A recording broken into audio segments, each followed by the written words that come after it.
Jon Snow, when he comes back from the dead in the Winds of Winter, is going to be a very different character than he was when he was resurrected in the television show, and a very different character than he was before he was killed.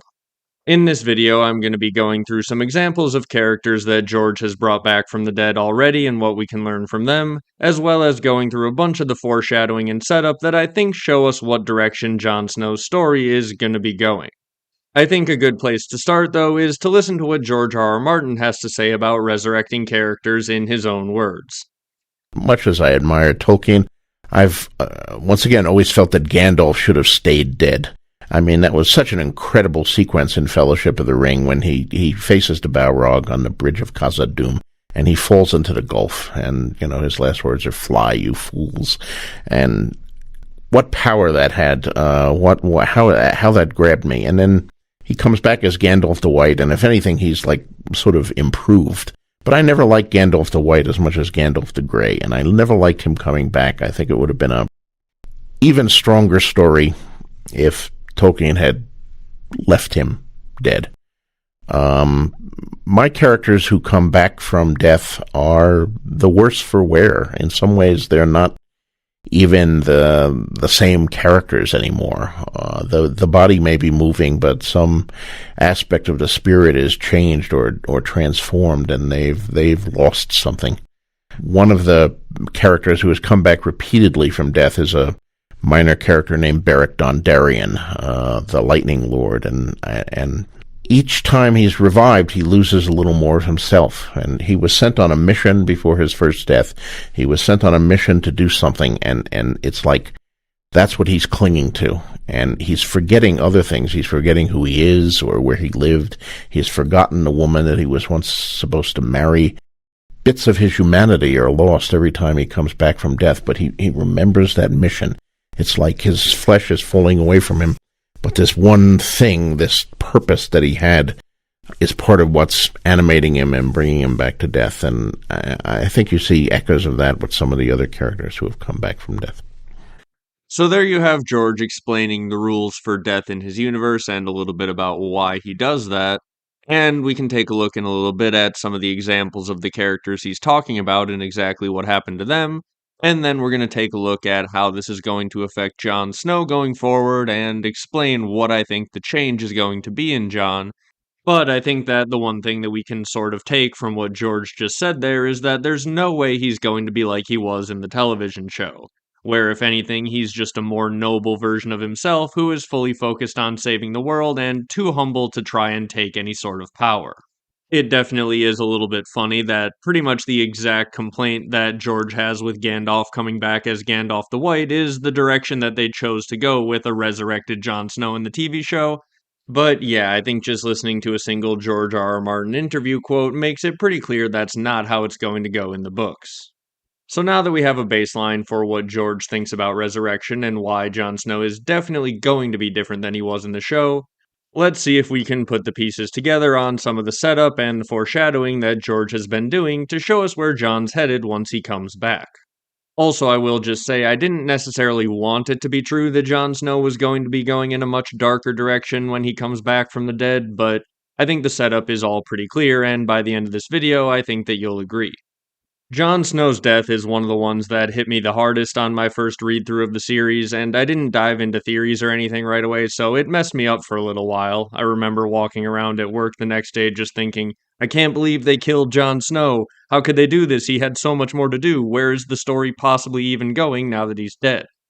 Eventually, of course, I did start looking into theories and pretty quickly realized that Jon Snow is going to be coming back to life. But even once I realized that, for quite a while I didn't know how exactly to square it with this George R. R. Martin quote that I just played for you, because I didn't want Jon Snow to be a lot darker of a character and I didn't understand how he was going to be. But now going through all the evidence, I realize how the story is going to be better off and how well set up all of this is. So even if you're someone who doesn't want Jon Snow to be a much darker character or dramatically changed when he comes back from the dead, just roll with me for a moment and listen to the evidence and the setup and the directions that this could possibly take the story, and I think by the end of the video there's a good chance you'll be on board and realize how cool this could be. So let's now start taking a look at the in-book evidence for what's going to be happening, starting with looking at some of the characters who have been brought back from the dead so far. So the place that I want to start is Arya 7, A Storm of Swords. This is the chapter right after Beric and the Hound have their fight in his trial by combat, and the Hound chops his giant sword down through Beric's shoulder and into his chest, and he falls over dead. And then Arya gets so mad that the gods have freed the Hound that she tries to go stab him herself. As she's being held back from doing this, Beric Dondarrion speaks, and she turns around to see him standing up despite the giant wound he's just taken, and Thoros is holding his shoulder, and that's where the chapter ends. Then, a little ways into Arya 7, we get the following exchange. Lord Beric himself did not eat. Arya had never seen him eat, though from time to time he took a cup of wine. He did not seem to sleep either. His good eye would often close, as if from weariness, but when you spoke to him it would flick open again at once. The Marcher Lord was still clad in his ratty black cloak and dented breastplate, with its chipped enamel lightning. He even slept in that breastplate. The dull black steel hid the terrible wound the Hound had given him. In the same way his thick woolen scarf concealed the dark ring about his throat. But nothing hid his broken head, all caved in at the temple, or the raw red pit that was his missing eye, or the shape of the skull beneath his face. Arya looked at him warily, remembering all the tales told of him in Harrenhal. Lord Beric seemed to sense her fear. He turned his head and beckoned her closer. "Do I frighten you, child?" "No," she chewed her lip. "Only, well, I thought the Hound had killed you, but—" "A wound," said Lemoncloak. "A grievous wound, aye, but Thoros healed it. There's never been no better healer." Lord Beric gazed at Lem with a queer look in his good eye, and no look at all in the other, only scars and dried blood. "No better healer," he agreed wearily. "Lem, past time to change the watch, I'd think. See to it, if you'd be so good." "Aye, my lord." Lem's big yellow cloak swirled behind him as he strode out into the windy night. "Even brave men blind themselves sometimes, when they are afraid to see," Lord Beric said when Lem was gone. "Thoros, how many times have you brought me back now?" The Red Priest bowed his head. "It's R'hllor who brings you back, my lord. The Lord of Light. I am only his instrument." "How many times?" Lord Beric insisted. "6," Thoros said reluctantly, "and each time is harder. You have grown reckless, my lord. Is death so very sweet?" "Sweet? No, my friend, not sweet." "Then do not court it so. Lord Tywin leads from the rear, Lord Stannis as well. You would be wise to do the same. A seventh death might mean the end for both of us." Lord Beric touched the spot above his left ear, where his temple was caved in. "Here is where Sir Burton Crakehall broke helm and head with a blow of his mace." He unwound his scarf, exposing the black bruise that encircled his neck. "Here is the mark the Manticore made at Rushing Falls. He seized a poor beekeeper and his wife, thinking they were mine, and let it be known far and wide that he would hang them both unless I gave myself up to him. When I did, he hanged them anyway, and me on a gibbet between them." He lifted a finger to the raw red pit of his eye. "Here is where the mountain thrust his dirk through my visor." A weary smile brushed his lips. "That's thrice I've died at the hands of House Clegane. You would think I might have learned." It was a jest, Arya knew, but Thoros did not laugh. He put a hand on Lord Beric's shoulder. "Best not to dwell on it." "Can I dwell on what I scarce remember? I held a castle on the marches once, and there was a woman I was pledged to marry, but I could not find that castle today, nor tell you the color of that woman's hair. Who knighted me, old friend? What were my favorite foods? It all fades. Sometimes I think I was born on the bloody grass in that grove of ash, with the taste of fire in my mouth and a hole in my chest. Are you my mother, Thoros?" Arya stared at the Mirish priest, all shaggy hair and pink rags and bits of old armor. Gray stubble covered his cheeks and the sagging skin beneath his chin. He did not look much like the wizards in old Nan stories, but even so. "Could you bring back a man without a head?" Arya asked. "Just the once, not 6 times. Could you?"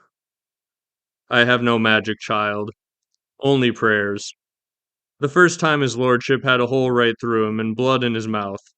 I knew there was no hope, so when his poor torn chest stopped moving, I gave him the good God's own kiss to send him on his way. I filled my mouth with fire and breathed the flames inside him, down his throat to his lungs and heart and soul. The last kiss, it's called. And many a time I saw the old priests bestow it upon the Lord's servants as they died. I had given it a time or two myself, as all priests must, but I've never before felt a dead man shudder as the fire filled him, nor seen his eyes come open.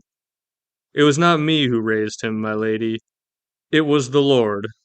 R'hllor is not done with him yet. Life is warmth, and warmth is fire, and fire is God's, and God's alone. Arya felt tears in her eyes. Thoros used a lot of words, but all they meant was no. That much she understood. So there we have our first example of a character who is brought back from the dead, and Beric is clearly losing bits of himself every time he's brought back. Now, he's much farther gone than I think Jon Snow will be when he's resurrected, given the fact that he's died now 6 times, but he can't even remember where his castle was, his home. He can't remember the woman he was supposed to marry at all. He doesn't really seem to remember much at all, going as far as to ask Thoros, "Are you my mother?" Somewhat, I think, jokingly, because he knows that he did have a life before this, but he's basically explaining that he can't really remember any of it.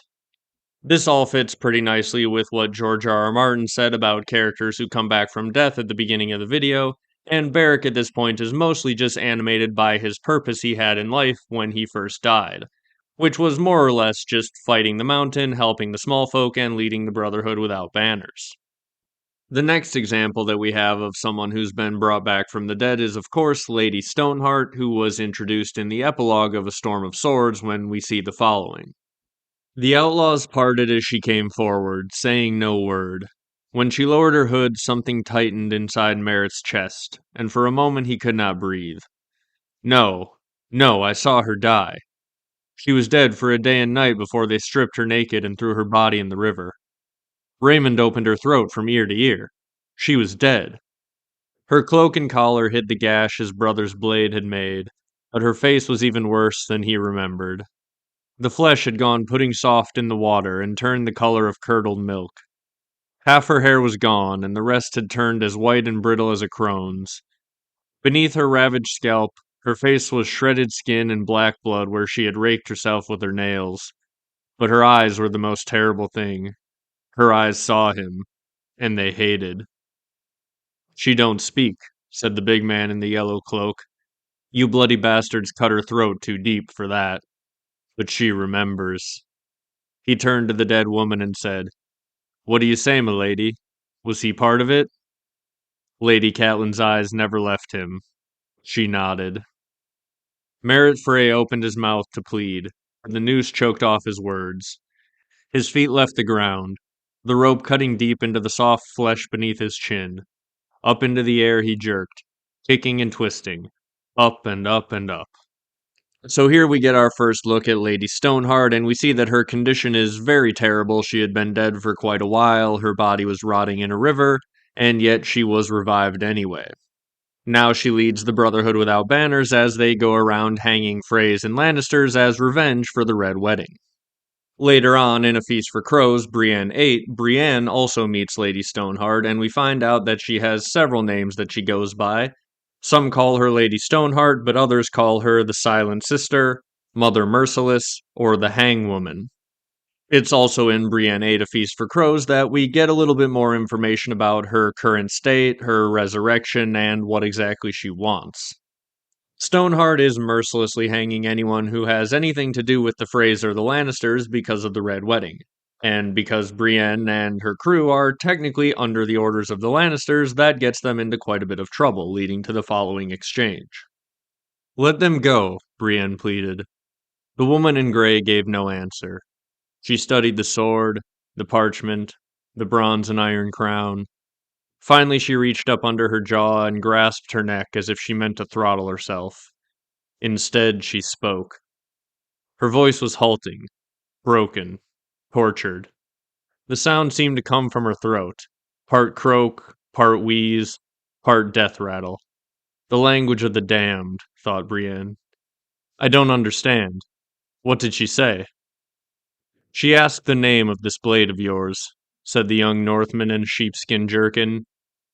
Oathkeeper, Brienne answered. The woman in gray hissed through her fingers. Her eyes were two red pits burning in the shadows. She spoke again. No, she says. Call it Oathbreaker, she says.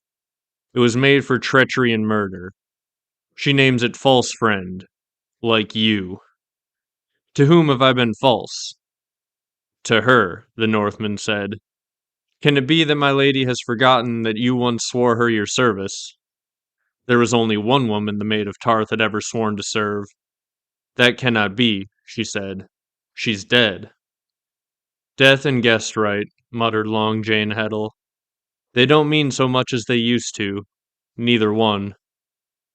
Lady Stoneheart lowered her hood and unwound the gray wool scarf from her face.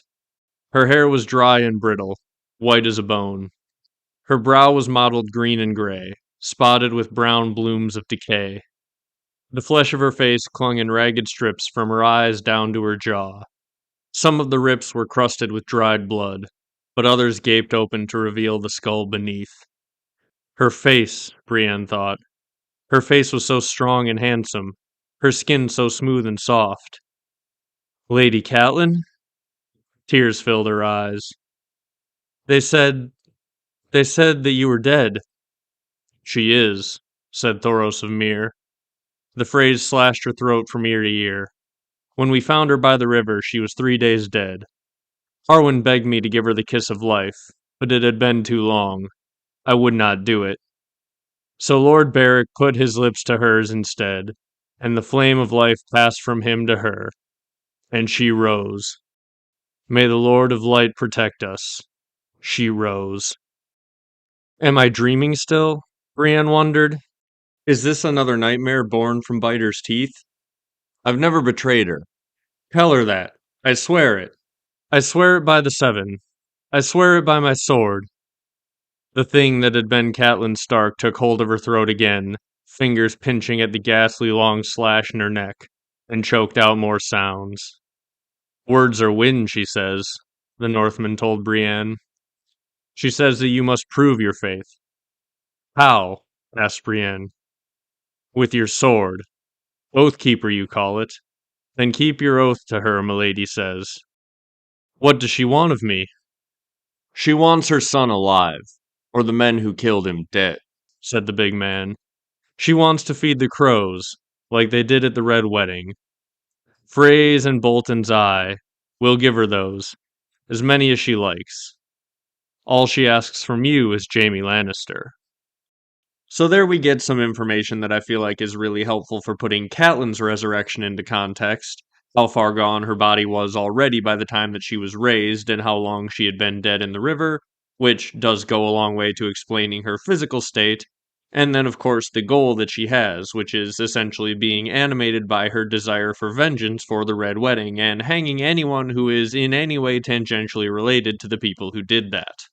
So when Beric Dondarrion first died, he was trying to protect the small folk and leading the Brotherhood without banners.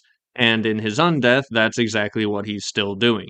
When Catelyn died, she was trying to take some form of vengeance for the Red Wedding, and when she's brought back, she is doing that turned up to 11.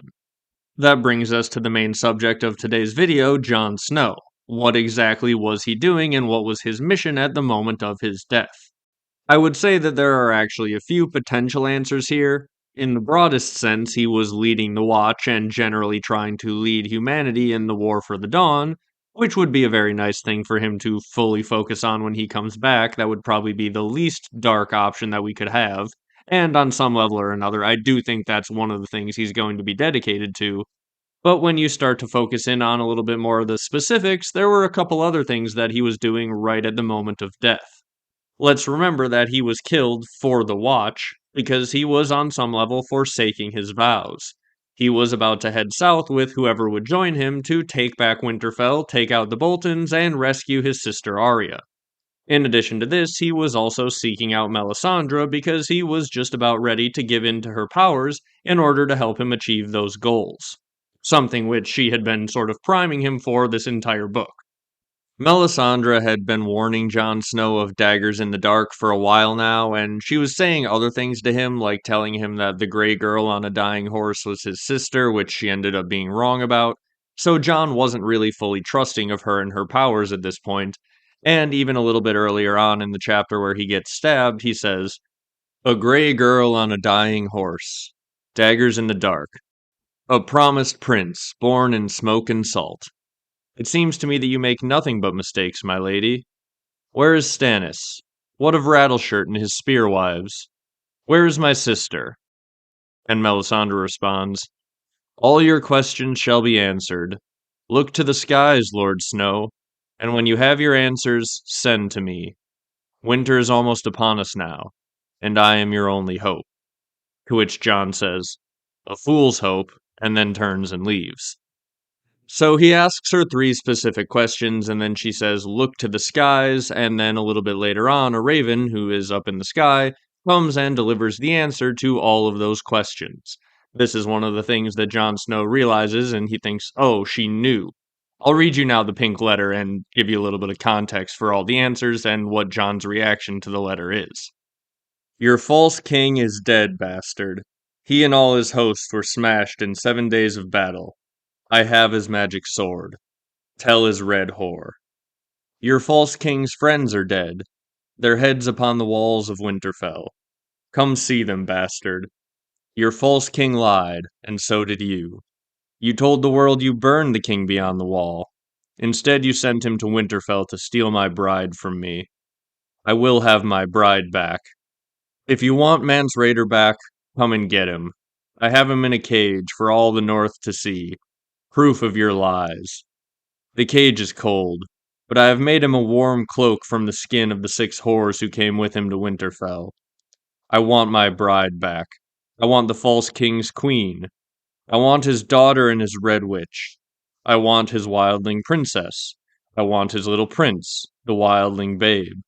And I want my reek. Send them to me, bastard, and I will not trouble you or your black crows. Keep them from me, and I will cut out your bastard's heart and eat it." It was signed Ramsay Bolton, true-born Lord of Winterfell. This letter arrives just as Jon Snow was planning to lead the ranging to Hardhome with Tormund Giantsbane to go and rescue the wildlings that are there. And this is something that obviously freaks out Jon when he reads it, so Tormund asks what's going on, and so Jon reads him the letter. When he finishes, Tormund obviously is a bit surprised to hear that Mance Rayder is down at Winterfell, and he asks, "What was that about Mance? Has him in a cage, does he? How, 100 saw your red witch burn the man?" "That was Rattleshirt," Jon almost said. "That was sorcery. A glamour, she called it. Melisandre. Look to the skies, she said." He set the letter down. A raven in a storm. She saw this coming. When you have your answers, send to me. So one of the big changes that seems to take place in Jon Snow when he reads this letter is that he starts to trust a lot more in Melisandre's powers. He asked her 3 specific questions: what happened to Stannis, what about Mance and the Spearwives, where's my sister? And she says, your answers will be coming, look to the skies. The raven comes, delivers the letter that answers those 3 specific questions, and he realizes, oh, she knew. I actually have a full video talking just about the pink letter and all the weird circumstances around it and the manipulations that seem to be going on around this letter. I'll have that link down in the description or in the end card if you make it to the end of this video if you want to check it out after this. But yeah, I do think there's a pretty decent chance that this is part of Melisandre's manipulations of Jon Snow, which I actually also have a video that'll also be linked in the description that's just entirely about Melisandre's manipulations of Jon Snow, although we are going to be going over a lot of that for this video as well. If you make it to the end of this video and you want more talk on this same subject, or you feel like I've glossed over some parts and you wish I went a little more in depth into them, check out one of those videos after this, and this is a good time to remind you to like and subscribe if you haven't already. There's a lot of content on the channel you'll probably like if you've made it this far into this video, and this is sort of tying together a lot of stuff that I've been talking about over the last year plus at this point. So, okay, the first thing that Jon seems to have changed is that he starts to trust Melisandre's powers even more, and Tormund asks him, "What do you mean to do, Crow?" Jon flexed the fingers of his sword hand. The Night's Watch takes no part. He closed his fist and opened it again. "What you propose is nothing less than treason." He thought of Robb with snowflakes melting in his hair. Kill the boy and let the man be born. He thought of Bran, clambering up a tower wall, agile as a monkey. Of Rickon's breathless laughter. Of Sansa brushing out Lady's coat and singing to herself. "You know nothing, Jon Snow." He thought of Arya. Her hair is tangled as a bird's nest. "I made him a warm cloak from the skins of the 6 whores who came with him to Winterfell. I want my bride back. I want my bride back. I want my bride back." "I think we had best change the plan," Jon Snow said. So after this, they talk for a few hours and change the plans that they had just made, and Jon is no longer going to be leading the ranging to Hardhome himself to rescue the wildlings. Instead, he's going to do what he's about to announce to all of his brothers, the thing that gets him stabbed. He's going to march south to Winterfell with whoever will join him. I'll read you now the relevant bit of that passage where Jon Snow has gathered everyone into the Shield Hall to announce to them what's going to be the plan. "I had hoped to lead the ranging myself and bring back as many of the free folk as could survive the journey." A flash of red in the back of the hall caught Jon's eye. Lady Melisandre had arrived. "But now I find I cannot go to Hardhome. The ranging will be led by Tormund Giantsbane, known to you all. I have promised him as many men as he requires." "And where will you be, Crow?" Beric thundered. "Hiding here in Castle Black with your white dog?" "No, I ride south." Then Jon Snow read them the letter Ramsay Snow had written. The Shield Hall went mad. Every man began to shout at once. They leapt to their feet, shaking fists. So much for the calming power of comfortable benches. Swords were brandished, axes smashed against shields. Jon Snow looked to Tormund. The giant's bane sounded his horn once more, twice as long and twice as loud as the first time. "The Night's Watch takes no part in the wars of the 7 kingdoms," Jon reminded them when some semblance of quiet had returned. "It is not for us to oppose the bastard of Bolton, to avenge Stannis Baratheon, to defend his widow and his daughter. This creature who makes cloaks from the skins of women has sworn to cut my heart out, and I mean to make him answer for those words. But I will not ask my brothers to forswear their vows. The Night's Watch will make for Hardhome. I ride to Winterfell alone. Unless—" Jon paused. "Is there any man here who will come stand with me?" The roar was all he could have hoped for. The tumult so loud that 2 old shields tumbled from the walls. Soren Shieldbreaker was on his feet, the Wanderer as well, Oreg the Tall, Brog, Harl the Huntsman and Harl the Handsome both, Egon Oldfather, Blind Doss, even the Great Walrus. "I have my swords," thought Jon Snow, "and we are coming for you, bastard." Yarwick and Marsh were slipping out, he saw, and all their men behind them. It made no matter. He did not need them now. He did not want them. No man can ever say I made my brothers break their vows. If this is oath-breaking, the crime is mine, and mine alone. Then Tormund was pounding him on the back, all gap-toothed grin from ear to ear. "Well spoken, Crow. Now bring out the mead. Make them yours and get them drunk. That's how it's done. We'll make a wildling of you yet, boy. Har." "I will send for ale," Jon said, distracted. Melisandre was gone, he realized. So were the Queen's knights. I should have gone to Selyse first. She has the right to know her lord is dead. You must excuse me. I'll leave you to get them drunk. Har, a task I'm well suited for, Crow. On your way. Horse and Rory fell in beside Jon as he left the shield hall. I should talk with Melisandre after I see the Queen, he thought. If she could see a raven in a storm, she can find Ramsay Snow for me. Then he heard the shouting. The roar so loud it seemed to shake the wall. "That come from Harden's tower, my lord," Horse reported. He might have said more, but the scream cut him off. Jon goes out to find that 1-1 the Giant is tearing apart Sir Patrick of King's Mountain, and it's in this chaos that some of his brothers draw daggers, and he thinks they're going to attack the Giant, but instead they turn and stab Jon Snow. So you can see that right at the moment of death, the much more specific mission that Jon Snow is on is to seek out Melisandre, make use of her powers to find Ramsay Bolton, march south, kill Ramsay, save Arya, take revenge, and take back Winterfell. I pretty firmly expect that when Jon Snow is resurrected, these are going to be the things that are on his mind at least first and foremost. It's all probably still wrapped up in the larger goal of, saving the world from the long night, defeating the others, bringing back the dawn, and all that stuff. I'm sure he will try and get around to that eventually, but his first main goal is going to be to take out Ramsay. This fits really well with what we've seen of the other people who have been brought back from the dead, where they are hyper focused on the mission that they had at the moment of death, and this was Jon Snow's mission. It's also worth noting that this is exactly what he did in the television show, saying that because he died, his watch has ended, and he marched south to go to fight Ramsay, which obviously the television show is the television show and it had its own problems, but at least this part of Jon Snow's storyline is a pretty major one, and I think it's something that will happen in the books as well. He is going to be turning his eyes south at least for a while. We also did talk a little bit earlier about how much Beric had changed because he'd been brought back 6 times at this point, and how much Stoneheart had changed because her body spent days rotting in the river before she was revived. But I think Jon Snow has something that's going to make him a little bit different in this respect.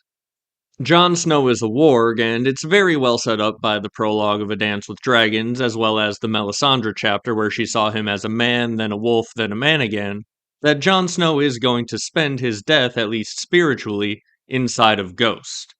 Jon is a warg, and we know that this is what happens to a warg when they die. They go and spend their second life in their animal, and fairly quickly after this, the two spirits begin to merge.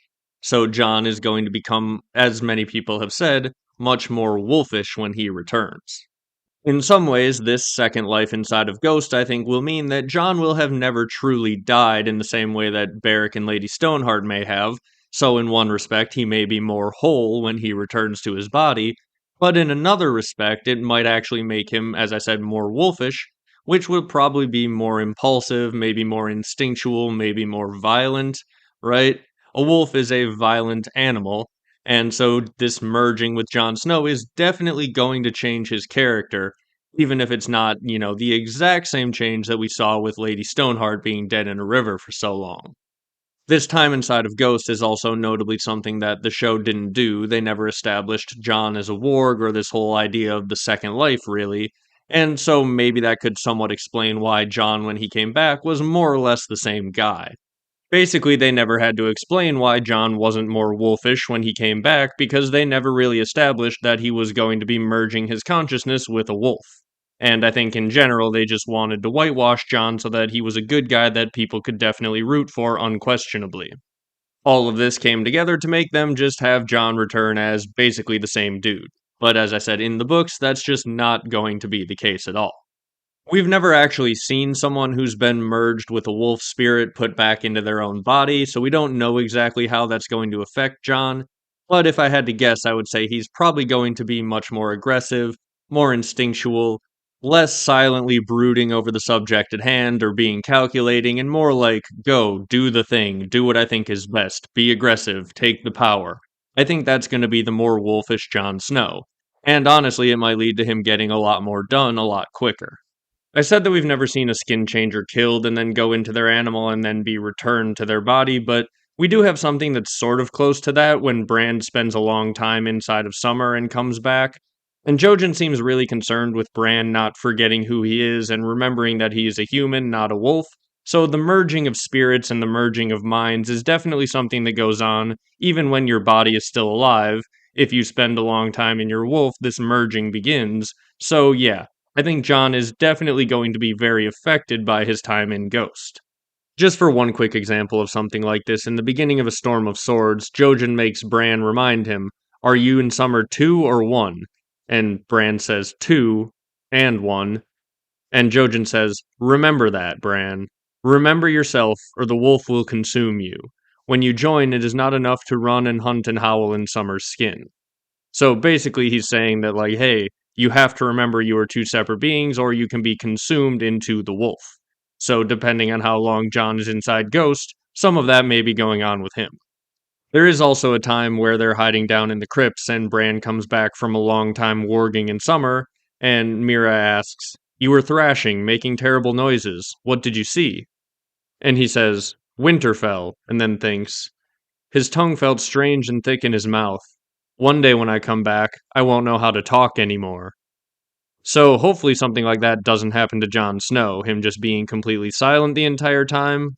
But, on the other hand, Ghost himself is also completely silent all the time, so I don't know, maybe Jon Snow when he returns isn't going to be talking much, if at all.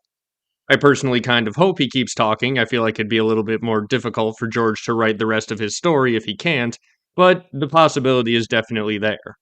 It's also worth noting that throughout this book, Melisandre has been charming Ghost, and Ghost seems to really like Melisandre. So, in addition to Jon, right before he died, going to seek out Melisandre and sort of realizing she does have power and I can make use of that, well, Ghost really seems to like her, so if anything, I think he's definitely going to like Melisandre even more once she resurrects him, and he's sort of merged with Ghost, who already liked her, and he was giving into her power. Just everything is lining up and all coming together perfectly for Jon Snow to be working full on with Melisandre.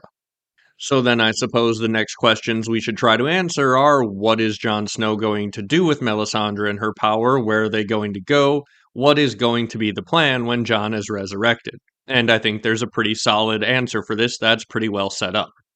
We'll take a look at all the examples throughout the book that I think spell this out pretty clearly in a minute, but the short version of it is I think that Melisandre very clearly wants to make shadow babies with Jon Snow. And I think that the place that they're going to go if Castle Black is sort of thrown into chaos or taken over by members of the Watch who are not loyal to Jon anymore, well, they've been setting up pretty strongly the idea that they're going to be going to the Night Fort. There have been a ton of mentions throughout the entirety of A Dance with Dragons about how they're restoring the Night Fort and they've given it to Stannis and Melisandre, and so if Melisandre has to take Jon's body and those loyal to her and flee somewhere, the Night Fort is the most obvious location. And when you go back and take a look at what Melisandre has seemingly been trying to manipulate Jon Snow to do, it has always been to make a shadow baby with her to take the power that she has and use it in that way. So now let's take a look at some of those examples to prove what I'm saying here. First, I want to take a look at Jon 6, A Dance with Dragons, because this is when Jon gets a different letter from Ramsay where he first learns that he's to marry Arya Stark, and Melisandre starts her manipulations directly after he gets this letter, and she's pretty explicit about what she wants. I think this is basically one of the best examples that we have. He turned to find Clytus standing beneath the broken archway, a parchment in his hand. From Stannis? Jon had been hoping for some word from the king. The Night's Watch took no part, he knew, and it should not matter to him which king emerged triumphant. Somehow, it did. Is it Deepwood? No, my lord. Clytus thrust the parchment forward. It was tightly rolled and sealed, with a button of hard pink wax. Only the Dreadfort uses pink sealing wax.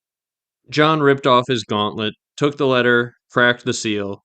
When he saw the signature, he forgot the battering Rattleshirt had given him. Ramsay Bolton, Lord of the Hornwood, it read in a huge spiky hand. The brown ink came away in flakes when Jon brushed it with his thumb.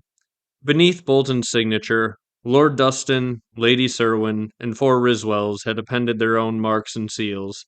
A cruder hand had drawn the giant of House Umber. "Might we know what it says, my lord?" asked Iron Emmet. Jon saw no reason not to tell them. Moat Cailin is taken. The flayed corpses of the Iron Men have been nailed to posts along the King's Road. Roose Bolton summons all leal lords to Barrowton, to affirm their loyalty to the Iron Throne and celebrate his son's wedding to... His heart seemed to stop for a moment. No, that's not possible. She died in King's Landing with father. Lord Snow? Clytus peered at him closely with his dim pink eyes. Are you... unwell? You seem... He is to marry Arya Stark, my little sister. Jon could almost see her in that moment, long-faced and gawky, all knobbly knees and sharp elbows, with her dirty face and tangled hair. They would wash the one and comb the other, he did not doubt, but he could never imagine Arya in a wedding gown, nor Ramsay Bolton's bed. No matter how afraid she is, she will not show it. If he tries to lay a hand on her, she'll fight him. So there we have Jon Snow's initial reaction to the idea that Arya is going to marry Ramsay Bolton. And he goes back to his cabin a little bit after this, and later that night, as he's just sitting there thinking about how terrible of a situation that would be for her, we get the following. "Snow," muttered Lord Mormont's raven. "Snow, snow." Suddenly he could not suffer it a moment longer. He found Ghost outside his door, gnawing on the bone of an ox to get at the marrow. "When did you get back?" The direwolf got to his feet, abandoning the bone to come padding after Jon. Mully and Keg stood inside the doors, leaning on their spears. "A cruel cold out there, my lord," warned Mully through his tangled orange beard. "Will you be out long?" "No, I just need a breath of fresh air." Jon stepped out into the night. The sky was full of stars, the wind was gusting along the wall. Even the moon looked cold. There were goosebumps all across its face. Then the first gust caught him, slicing through his layers of wool and leather to set his teeth to chattering. He stalked across the yard, into the teeth of that wind. His cloak flapped loudly from his shoulders. Ghost came after. Where am I going? What am I doing? Castle Black was still and silent, its halls and towers dark. My seat, Jon Snow reflected. My hall, my home, my command. A ruin. In the shadow of the wall, the direwolf brushed up against his fingers. For half a heartbeat the night came alive with 1,000 smells, and Jon Snow heard the crackle of the crust breaking on a patch of old snow. Someone was behind him, he realized suddenly. Someone who smelled warm as a summer's day. When he turned, he saw Ygritte. She stood beneath the scorched stones of the Lord Commander's tower, cloaked in darkness and memory. The light of the moon was in her red hair, kissed by fire. When he saw that, Jon's heart leapt into his mouth. "Ygritte," he said. "Lord Snow." The voice was Melisandre's. Surprise made him recoil from her. "Lady Melisandre." He took a step backwards. "I mistook you for someone else." At night all robes are gray, yet suddenly hers were red. He did not understand how he could have taken her for Ygritte. She was taller, thinner, older, though the moonlight washed years from her face. Mist rose from her nostrils, and from pale hands, naked to the night. "You will freeze your fingers off," Jon warned. "If that is the will of R'hllor, night's powers cannot touch one whose heart is bathed in God's holy fire.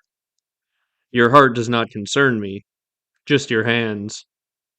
The heart is all that matters. Do not despair, Lord Snow. Despair is a weapon of the enemy, whose name may not be spoken. Your sister is not lost to you." "I have no sister." The words were knives. "What do you know of my heart, priestess? What do you know of my sister?" Melisandre seemed amused. "What is her name, this little sister that you do not have?" "Arya." His voice was hoarse. "My half-sister, truly." "For you are bastard-born. I had not forgotten. I have seen your sister in my fires, fleeing from this marriage they have made for her, coming here, to you. A girl in grey on a dying horse. I have seen it plain as day. It has not happened yet, but it will." She gazed at Ghost. "May I touch your... wolf?" The thought made Jon uneasy. "Best not. He will not harm me. You call him Ghost, yes?" "Yes, but..." "Ghost!" Melisandre made the word a song. The direwolf padded toward her, wary. He stalked about her in a circle, sniffing. When she held out her hand, he smelled that too, then shoved his nose against her fingers. Jon let out a white breath. He's not always so... warm? Warmth calls to warmth, Jon Snow. Her eyes were two red stars shining in the dark. At her throat her ruby gleamed, a third eye. glowing brighter than the others. Jon had seen Ghost's eyes blazing red the same way when they caught the light just right. "Ghost," he called, "to me." The direwolf looked at him as if he were a stranger. Jon frowned in disbelief. "That's queer." "You think so?" She knelt and scratched Ghost behind his ear. "Your wall is a queer place, but there is power here if you will use it. Power in you, and in this beast. You resist it, and that is your mistake. Embrace it. Use it." "I am not a wolf," he thought. "And how would I do that?" "I can show you." Melisandre draped one slender arm over Ghost, and the direwolf licked her face. "The Lord of Light in his wisdom made us male and female, two parts of a greater whole. In our joining there is power. Power to make life, power to make light, power to cast shadows." Shadows. The world seemed darker when he said it. "Every man who walks the earth casts a shadow on the world. Some are thin and weak, others are long and dark. You should look behind you, Lord Snow. The moon has kissed you, and etched your shadow upon the ice, 20 feet tall." Jon glanced over his shoulder. The shadow was there, just as she had said, etched in moonlight against the wall. A girl in gray on a dying horse, he thought. Coming here to you. Arya. He turned back to the Red Priestess. Jon could feel her warmth. She has power. The thought came unbidden, seizing him with iron teeth. But this was not a woman he cared to be indebted to, not even for his little sister. "Dalla told me something once. Val's sister, Mance Rayder's wife. She said that sorcery was a sword without a hilt. There is no safe way to grasp it." "A wise woman." Melisandre rose, her red robes stirring in the wind. "A sword without a hilt is still a sword, though. And a sword is a fine thing to have when foes are all about. Hear me now, Jon Snow. 9 crows flew out into the White Wood to find your foes for you. 3 of them are dead. They have not died yet, but their death is out there waiting for them, and they ride to meet it. You sent them forth to be your eyes in the darkness, but they will be eyeless when they return to you. I have seen their pale dead faces in my flames, empty sockets weeping blood." She pushed her red hair back and her red eyes shone. "You do not believe me. You will. The cost of that belief will be 3 lives. A small price to pay for wisdom, some might say, but not one you had to pay. Remember that when you behold the blind, ravaged faces of your dead. And come that day, take my hand." The mist rose from her flesh, and for a moment it seemed as if pale, sorcerous flames were playing about her fingers. "Take my hand," she said again, "and let me save your sister." So there's a lot to go over there in the end of that chapter, and the first thing I think I want to point out is the fact that she starts this manipulation by glamoring herself as Ygritte. Jon doesn't know what glamours are quite yet, but once we see her transform Rattleshirt back into Mance right in front of Jon's eyes, it's a very similar process. She's cloaked in shadow, and then she just sort of weirdly changes in front of him, and that's pretty much exactly what happens when Rattleshirt is transformed back into Mance once she lets the glamour go. She then goes on to charm Ghost, as I mentioned, using either magic or just, singing to him. Animals like when you do that. But in any case, she makes friends with Ghost in a way that does seem a little bit sorcerous because Jon at least thinks it's pretty weird how much he likes her. So Ghost likes Melisandre, and then she makes the pitch to Jon. There is power here and you're not using it. You need to use your power. There's power in you, in this beast. There's power in the wall. There's power in you and me together. Our joining could make life, it could make shadows. And then she goes on to make a prediction, because Jon Snow is obviously not quite fully bought in at this point. She predicts what's going to happen to some rangers that he sent out to scout, and once she turns out to be right, she hopes that Jon will take her hand, use that power she just offered to try and save Arya. So overall, it seems that the plan for Melisandre, at least, is to get Jon Snow to give in to her power to make these shadows to go and try save Arya. aka, it seems, sending a shadow assassin after the Boltons, specifically Ramsay, but possibly Ramsay and Roose. This would serve her own ends as it helps Stannis, but it would also be something that Jon seemingly would want to do, and she picks this timing appropriately because he's thinking about Arya, and he just got the letter about how she's going to be wed to Ramsay, so this is the perfect time for Mel to swoop in with his pitch. And if you want to take it a little further and say Jon is even being manipulated by the Crow, annoying him and, making him want to leave his room, he even sits there thinking, like, what am I doing? Why am I going out into this cold? That doesn't really make sense to him. And then Ghost is there right alongside him, so Ghost and the Raven seemingly are pushing him in this direction as well, pushing him towards Melisandre's manipulations, and she's right there, glamored as Ygritte, manipulating him in that way and also befriending Ghost and offering him a pretty good solution to his problems. The idea that she's trying to manipulate Jon to make shadows is also something that fits pretty well with what we see when we get actually into her POV a little bit later on in the book.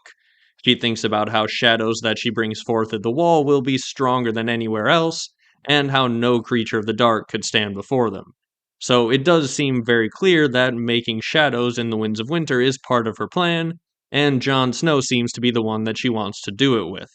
This is also just straight up Melisandre's classic move, right? Stannis has a battle that he's marching towards that's going to be very difficult for him, and this will be the third time in a row, basically, that she's used a shadow assassin to help him in that situation.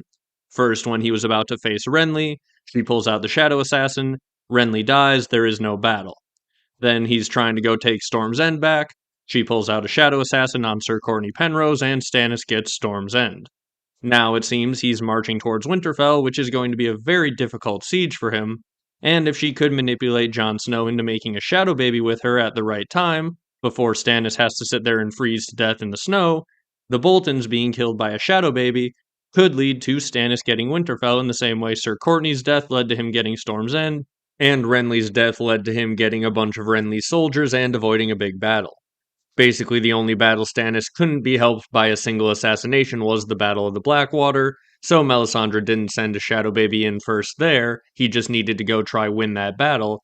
But in this case, an assassination or two of the Boltons would probably shift things dramatically in Stannis' favor, and I think that's what she's aiming for. Just on every front, this is classic Melisandre, this is in her bag of tricks, and I think that's the main idea that she's working towards here, attacking the Boltons. It's also very possible that she intends to use this shadow baby making power to fight the others at some point, but it does seem like at least right now she is still fully focused on, okay, Stannis is Azor Ahai, I need to be helping Stannis. So that's why I think at least the first thing she's going to try to do is help with the Bolton situation and taking back Winterfell. Which, again, as we talked about a little bit earlier, seems to be the thing that Jon, once he's resurrected, will probably be hyper-focused on first. Saving Arya, killing the Boltons, it's gonna be a match made in heaven. Or wherever R'hllor comes from. Just to drive home where Melisandre's head is at this point and what exactly she's trying to do here, I do want to take a look at a few key lines from her POV chapter now. We'll get to see a few things that she's thinking about, as well as another attempt for her to basically do what we just heard her do, try to manipulate Jon Snow, this time from the other POV. The first thing that I want to take a look at is the visions that she gets in the fire, because certain parts of the things that she sees are going to be pretty relevant for what we're talking about here today. Visions danced before her, gold and scarlet, flickering, forming, and melting and dissolving into one another. Shapes strange and terrifying and seductive. She saw the eyeless faces again, staring out at her from sockets weeping blood. Then the towers by the sea, crumbling as the dark tide came sweeping over them, rising from the depths. Shadows in the shape of skulls, skulls that turned into mist, bodies locked together in lust, writhing and rolling and clawing. Through curtains of fire, great winged shadows wheeled against a hard blue sky. In the last couple sentences of that paragraph there, I think she is seeing the others and the dragons in her flames. The shadows in the shape of skulls, skulls that turn into mist, I think is pretty clearly the others. I have a whole video, and we'll get into it in a little bit here, about how the others are a product of shadow magic, and this will be one of the things that's linked down in the description as well. If you want, like, the full entire case for that, it'll be down there. But yeah, this is something that we're going to be getting into by the end of this video. The others are seemingly a product of shadow magic, and this is one of the clues that we get for this. The shadows are in the shape of skulls, and they turn into mist, and when another is killed, it turns into mist, as we saw when Sam stabbed one with his obsidian blade. I also brought up in past videos that the dragons are also likely a form of shadow magic in some way or another. They come from the shadow by a shy. So it would seem that, yeah, in one way or another, shadow magic was used to create the dragons, which is why in her flames she is seeing the others and the dragons as shadows. Shadows in the shape of skulls that turn into mist, clearly the others, and the great winged shadows are obviously the dragons. She then looks to try and find the gray girl on the dying horse again to get some more information about her, but she sees something else. A face took shape within the hearth. Stannis, she thought for just a moment, but no, these were not his features. A wooden face, corpse white. Was this the enemy?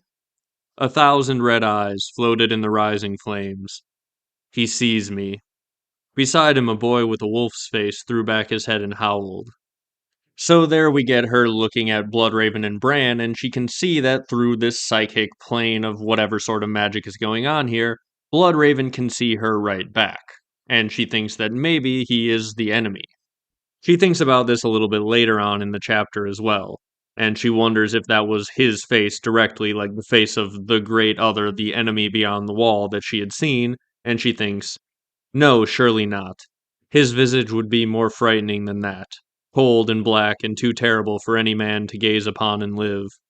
The wooden man she had glimpsed, though, and the boy with the wolf's face, they were his servants, surely, his champions as Stannis was hers. So very clearly she has seen Bloodraven and Bran somewhere out beyond the wall and thinks that they are the servants of the enemy, the Great Other, which could definitely lead to some complications in the future as we'll get into later on here, but just put a pin in that one. Getting back to her vision sequence, she then has a paragraph that's basically a flashback to her being sold into slavery and transformed via fire at the Red Temple, basically turning her from a human into whatever she is now as Melisandre, who seemingly is not immortal and doesn't require food or sleep. I won't go too deep into that right now because I just put out a video about a week or so before this one should hopefully come out, talking about Mad Targaryens and wildfire and things like that, that dives into detail about that paragraph that I'm skipping over. So again, if it feels like I'm glossing over certain things here that would be really interesting, it's probably because I've covered them in full detail somewhere else and this video is already going to be long enough on its own. We can't afford too many tangents today. We then get the following vision.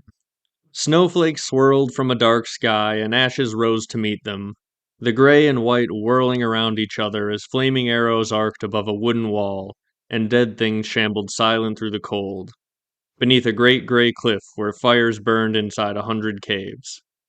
Then the wind rose and the white mist came sweeping in, impossibly cold, and one by one the fires went out. Afterward, only the skulls remained. Death, thought Melisandre. The skulls are death. The flames crackled softly, and in their crackling she heard the whispered name, Jon Snow. His long face floated before her, limned in tongues of red and orange, appearing and disappearing again, a shadow half seen behind a fluttering curtain. Now he was a man, now a wolf, now a man again, but the skulls were here as well. The skulls were all around him. Melisandre had seen his danger before, had tried to warn the boy of it. Enemies all around him, daggers in the dark. He would not listen. Unbelievers never listened until it was too late. We're going to come back and take a look at some more certain parts of that vision in detail a little bit later on when we get more into the others as shadows, essentially. But one of the things that I want to point out right now is that she sees Jon Snow as a man, then a wolf, then a man again, which is, as we brought up earlier, a good sign for him, not being as completely destroyed by dying and being resurrected, because he can spend his time in Ghost, as we talked about, getting more wolfish, but being able to return to his body probably in at least a slightly better state than someone like, say, Lady Stoneheart. The other really interesting bit of this, though, is when she sees him as a man, then a wolf, then a man again, and thinks about how the skulls that mean death are all around him, and there are daggers in the dark, and he won't listen until it's too late. All of that seems to be building up the idea, in my head at least, that I think Melisandre knows Jon Snow is going to die. I think she seems to be aware of it on some level because she keeps trying to warn him of it, and maybe she thinks she can prevent it, but on the other hand, maybe she's just sitting there fully ready to resurrect him because she sees him as a man, then a wolf, then a man again. And if she knows what that means, well, perhaps she will just be fully prepared to resurrect Jon, fully expecting him to be stabbed by those daggers in the dark because, once again, he won't listen until it's too late. It certainly seems like that would make sense to me, and it just seems like that's a pretty relevant piece of information to kick off the Winds of Winter if Melisandre was expecting Jon Snow to be killed and need to be resurrected, rather than her being taken by complete surprise at the situation. It seems entirely possible that all of this is part of her plan, even if she didn't set it up necessarily, she is planning in advance for when this is going to happen. The next line I want to bring up is one that I bring up just because it shows that Melisandre is seemingly honest with her belief here that Jon Snow should be taking more power than he is, and that he's making a mistake here. It's not just her power, it's just the idea of him taking power, and he seems to be somewhat scared of taking power or reluctant to take it, and she thinks that that's a mistake, even here in her own POV when she's just thinking to herself, not trying to manipulate Jon. "Does my lady wish to break her fast?" asked Devon. "Food, yes, I should eat." Some days she forgot. Rolor provided her with all the nourishment her body needed, but that was something best concealed from mortal men. It was Jon Snow she needed, not fried bread and bacon. But it was no use sending Devon to the Lord Commander. He would not come to her summons. Snow still chose to dwell behind the armory, in a pair of modest rooms previously occupied by the Watch's late blacksmith. Perhaps he did not think himself worthy of the King's Tower, or perhaps he did not care. That was his mistake. The false humility of youth that is itself a sort of pride. It was never wise for a ruler to eschew the trappings of power, for power itself flows in no small measure from such trappings. The boy was not entirely naive, however.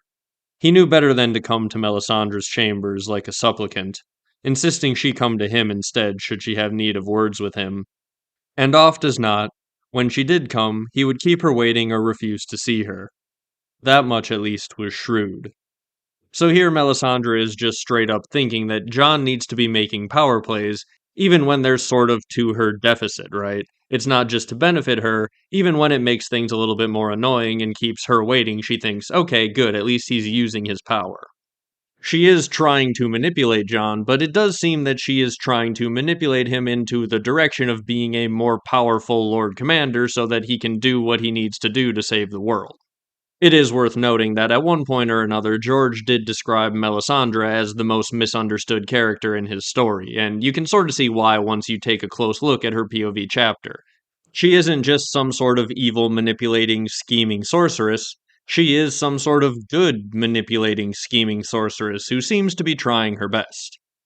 So then she sends Devon off to fetch Rattleshirt for her, and we get the following. While the boy was gone, Melisandre washed herself and changed her robes. Her sleeves were full of hidden pockets, and she checked them carefully as she did every morning, to make certain all her powders were in place. Powders to turn fire green or blue or silver.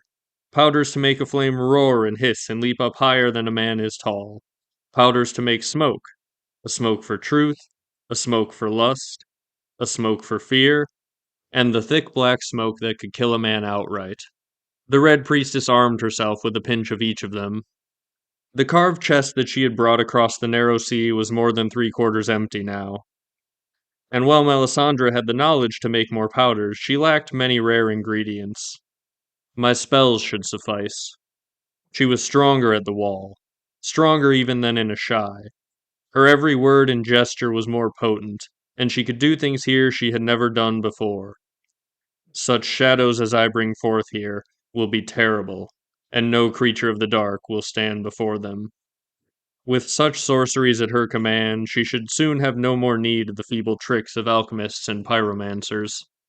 So there we get some explicit confirmation of Melisandre's magical powers being more powerful here at the Wall than even over in Asshai, and that she isn't just talking about making shadows with Jon Snow. In her own head, she is actively planning to make shadows at the Wall, and the shadows that she makes here will be stronger than ever. I really don't think George could be much more clear in his setup that there will be some sort of Shadow Baby shenanigans going on at the wall in the Winds of Winter. This line is going to have some payoff. She then has a conversation with Mance, who is glamored as Rattleshirt, and we get to learn a little bit about glamours and things like that. But then they're interrupted by the horn blowing, which means that the dead Rangers have returned, as Melisandre foretold and as she told Jon about in the previous chapter that we looked at. This means that it's time for her to go meet with Jon Snow and take the next step of her plan. Because if you remember, she said, when they come back with their eyes removed, take my hand and let me save your sister. So she's now going to have her prediction come true, and Jon Snow's going to trust a little bit more in her powers as they have this next conversation. The one bit of the conversation, though, between Mel and Mance that I should probably bring up is just the line where she says, "We must win the Lord Commander's trust, and the only way to do that is to save her." And she's saying this as she's telling Mance that he needs to go and rescue the girl in gray on the dying horse, rescue Arya. And even though the girl in gray doesn't end up being Arya, we can see that Melisandre clearly genuinely wants to rescue Arya so that she can win Jon's trust. At least this aspect of it isn't some sort of trick or manipulation of any sort. She is genuinely trying to win Jon Snow's trust by doing the thing that he wants. We'll see it more at the end of the chapter when Jon Snow meets with Mance and she lets him in on the plan to send him south to save Arya, but it is something that's worth bringing up, like even when they're talking here in private, this is genuinely her goal.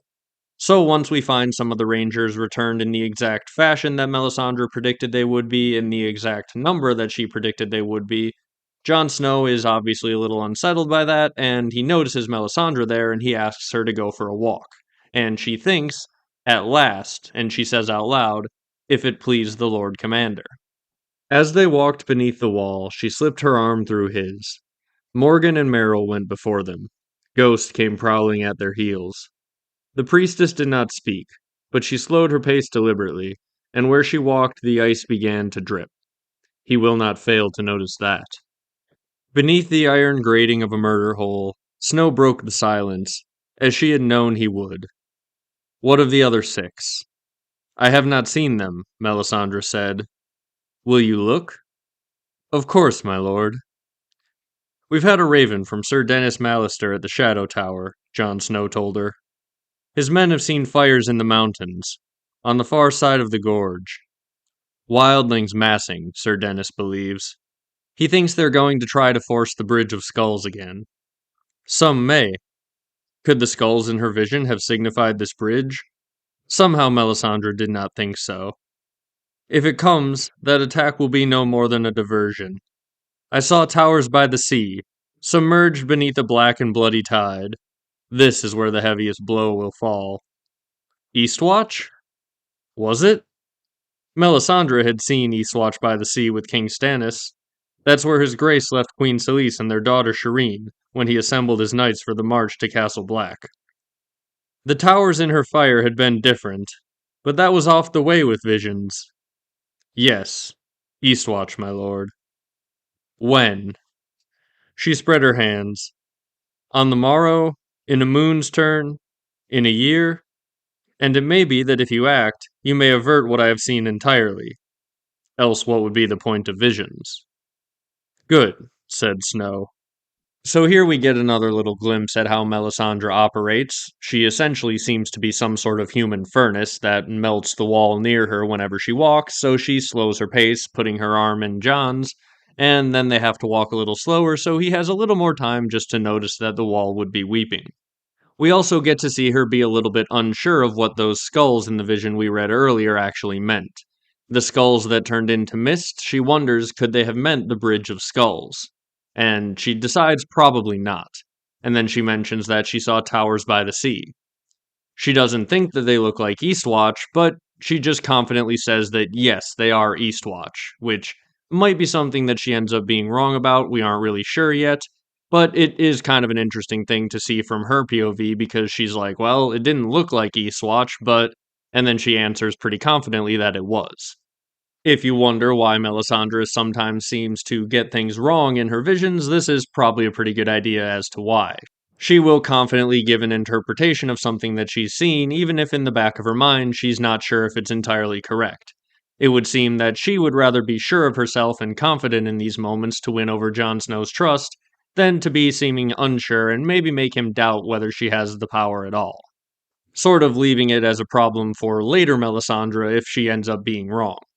One interesting interpretation of this vision is that if it isn't actually Eastwatch, maybe it is Old Town that she's seen, where there are towers and Euron's rolling up with his black tide, his army of Ironborn trying to do some dark magic when they take Old Town. I do kind of like that idea, especially if him blowing that horn that Sam took to Old Town maybe has something to do with the wall eventually falling, but I said we wouldn't get too far into tangents today. So, if it's not Eastwatch, just keep in mind maybe it could be Old Town, and maybe the vision could still have something to do with the falling of the wall and the coming of the Long Night, just not in the way Melisandre interprets it here. They had that conversation in the tunnel under the wall as they were walking, and then they get out to meet a crowd of Black brothers wondering what happened. They give them the news that 3 of their brothers are dead, and then the conversation continues when Melisandre says, "Lord Snow," Melisandre said quietly, "will you come with me to the King's Tower? I have more to share with you." He looked at her face for a long moment with those cold gray eyes of his. His right hand closed, opened, closed again. "As you wish. Ed, take Ghost back to my chambers." Melisandre took that as a sign and dismissed her own guard as well. They crossed the yard together, just the 2 of them.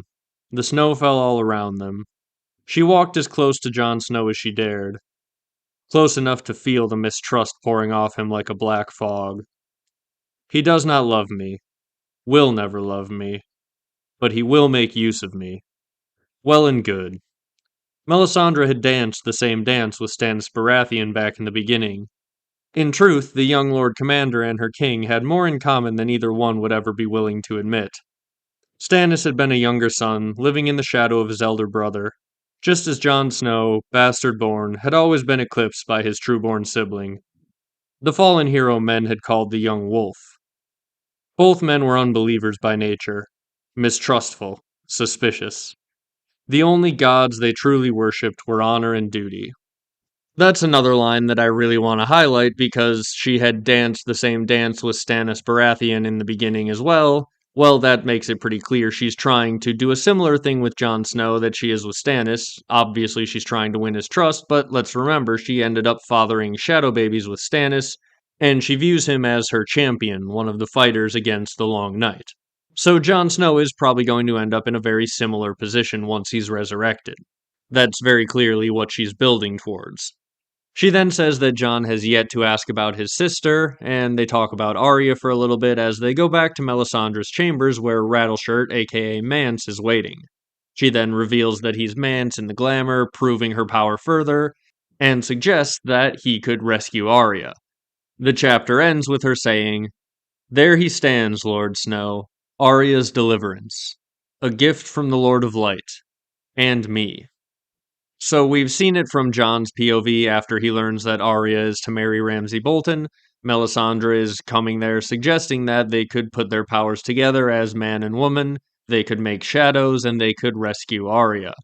And then we see from her POV she is trying to win over Jon Snow's trust, thinking about how the shadows that she brings forth here at the wall will be terrible and powerful, and no creature of the dark will stand before them. She doesn't phrase this as a, "if I make shadows at the wall," it's more of a, "the shadows I will make here."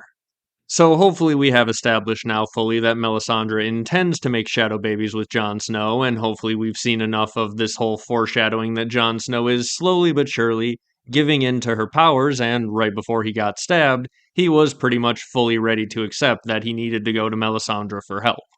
So I think it's safe to assume that once Melisandre resurrects Jon Snow, she's still going to be on a similar course of action where she's planning to make shadow babies at the wall and wants to do it with Jon Snow, and Jon Snow has already slept with a redhead who didn't have any magical power in order to save his own life.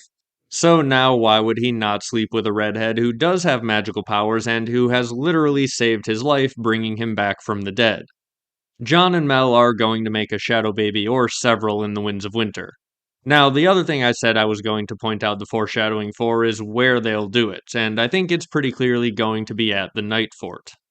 If you search the word Night Fort in the first 5 books, it's going to come up 35 times. 14 of those times are from Bran 4 A Storm of Swords, where he's at the Night Fort, so that makes sense. 2 of the times are from Jon POVs in A Storm of Swords, where he's thinking about the story of Arson Iceaxe, who tried to dig a tunnel near the Night Fort through the wall, and then they just walled him up into the wall with ice. And another time where he thinks about how the commanders of Snowgate and the Night Fort went to war with one another. The Lord Commander of the Watch tried to step in and stop the war, and when he did, they teamed up to murder him. This caused the Stark and Winterfell to get involved and lop off both of their heads. We get one mention of the Night Fort when Sam is reflecting back on how they had been walking from the Night Fort after they came through the Black Gate and sent Bran and Co. to go meet with Cold Hands, and then they were found by a Night's Watch patrol. That leaves us with 18 remaining mentions of the Night Fort, and they all relate to Stannis eventually settling the Night Fort or being given the Night Fort by Jon Snow. It's a thing that George constantly reminds us of throughout A Dance with Dragons, and we get some pretty interesting conversations about it even beginning as far back as the end of A Storm of Swords. When Stannis and Melisandre are talking to Sam Tarly, here's how part of the conversation goes. On Dragonstone, where I had my seat, there is much of this obsidian to be seen in the old tunnels beneath the mountain, the king told Sam. Chunks of it. Boulders. Ledges. The great part of it was black, as I recall, but there was some green as well. Some red, even purple. I have sent word to Sir Roland, my Castellan, to begin mining it. I will not hold Dragonstone for very much longer, I fear, but perhaps the Lord of Light shall grant us enough frozen fire to arm ourselves against these creatures before the castle falls. Sam cleared his throat. Sire, the dagger. The dragon glass only shattered when I tried to stab a wight. Melisandre smiled. Necromancy animates these wights, yet they are still only dead flesh. Steel and fire will serve for them.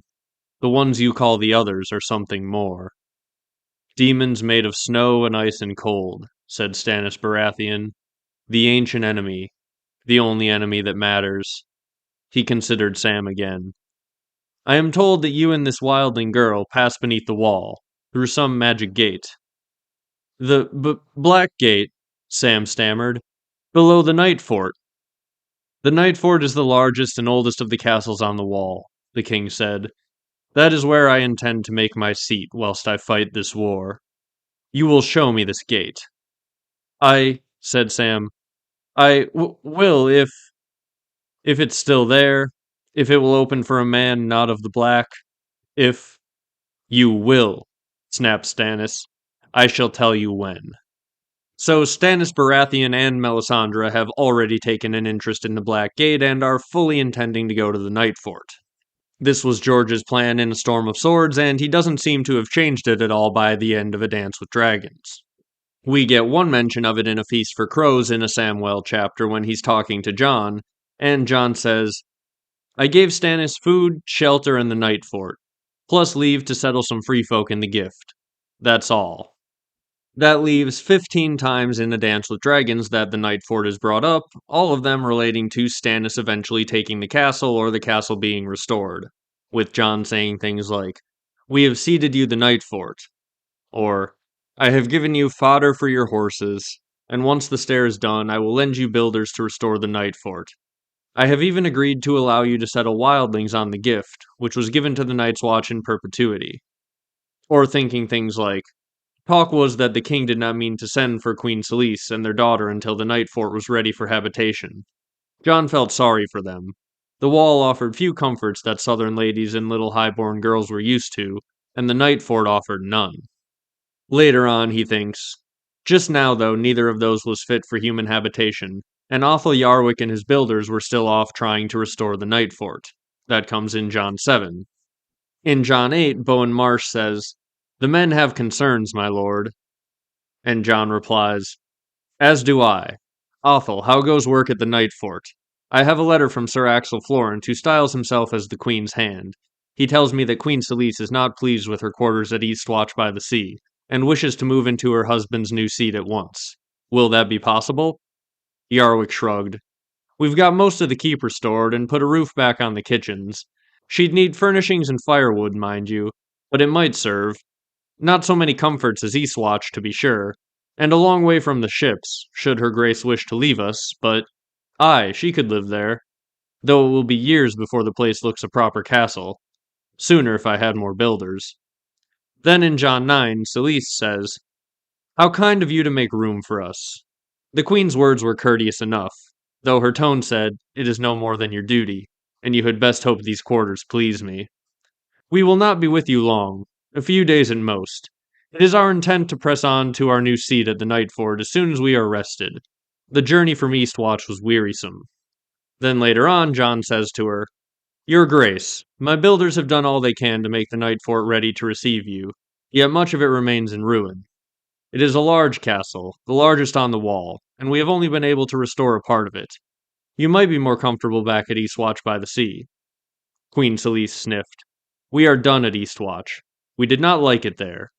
Selyse seems definitely hell-bent on this, later on in the chapter saying, "The Night Fort is the place my husband has chosen for our seat, and there we shall abide." Jon does think a couple chapters later, though, how Selyse seems to be a little bit more comfortable at Castle Black than she was at Eastwatch and seems in no great haste to leave for the Night Fort. But I do think that if she ever has to leave, which she might after Jon's stabbing, the Night Fort is definitely the place they're going to go. I went through a lot of the mentions of it pretty quickly there, but I would suggest if you want to look further into it, just pull up a search of Ice and Fire and search up Night Fort, and I think that all the setup is pretty darn clear. George is planning for the Night Fort to play a role in the later books.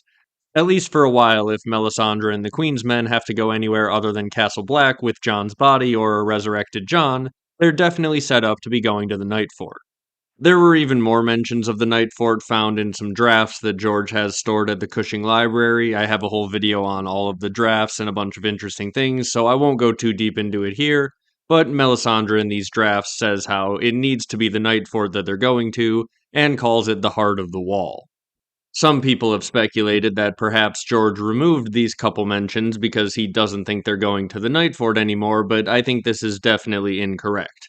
I think given how often he brings it up, especially how often he brings it up late into A Dance with Dragons that they are still restoring the Night Fort, if anything, he removed a couple of these mentions because he was going over the top with it. He didn't want to bring it up as the heart of the wall and have Melisandre being like, "No, we need to go to the Night Fort," because if anything, that would probably just make it too obvious. So he took out the two mentions that most directly draw attention to the powerful magic that probably exists at the Night Fort, and he left in all the more little subtle mentions of them restoring the Night Fort sort of in the background.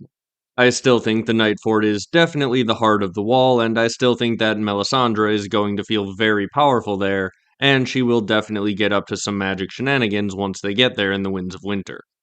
So that brings us to the next thing that we have to talk about, which is probably the character that is the most famous for being at the Night Fort. None other than the Night's King. And I'll give a quick little summary for those of you who just watched the television show and haven't read the books. The Night's King in the books is a very different character than the Night King in the television show. In the books, the Night's King was the 13th Lord Commander of the Night's Watch, and he did things that were so bad his name and information about him basically had to be stricken from history. We don't know exactly who he is, but Old Nan hints that he may have been a Stark, and I do tend to agree this is probably the correct interpretation.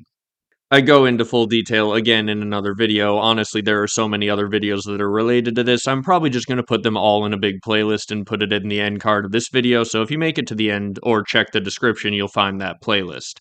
But just to keep it simple here, I do agree that the Night's King was almost certainly a Stark. So now let's take a look at when Bran was at the Night Fort and he was thinking back to the story of the Night's King that old Nan told him. As the sun began to set, the shadows of the towers lengthened and the wind blew harder, sending gusts of dry dead leaves rattling through the yards. The gathering gloom put Bran in mind of another of old Nan's stories, the tale of the Night's King. He had been the 13th man to lead the Night's Watch, she said, a warrior who knew no fear. And that was the fault in him, she would add, for all men must know fear. A woman was his downfall, a woman glimpsed from atop the wall, with skin as white as the moon and eyes like blue stars. Fearing nothing, he chased her and caught her and loved her, though her skin was cold as ice, and when he gave his seed to her, he gave his soul as well. He brought her back to the Night Fort and proclaimed her a queen and himself her king, and with strange sorceries he bound his sworn brothers to his will. For 13 years they had ruled, Night's King and his corpse queen, till finally the Stark of Winterfell and Joramun of the Wildlings had joined to free the Watch from bondage. After his fall, when it was found he had been sacrificing to the others, all records of Night's King had been destroyed, his very name forbidden. Some say he was a Bolton, old Nan would always end. Some say a Magnar out of Skagos. Some say Umber, Flint, or Nori. Some would have you think he was a Woodfoot, from them who ruled Bear Island before the Iron Men came. He never was. He was a Stark, the brother of the man who brought him down. She always pinched Bran on the nose then. He would never forget it. He was a Stark of Winterfell, and who can say? Mayhaps his name was Brandon. Mayhaps he slept in this very bed, in this very room. No, Bran thought, but he walked in this castle, where we'll sleep tonight. He did not like that notion very much at all. Night's King was only a man by light of day, old Nan would always say, but the night was his to rule, and it's getting dark. So we have a Lord Commander of the Night's Watch who abandons his vows to try make himself a king, and he's sleeping with this sorceress woman at the Night Fort.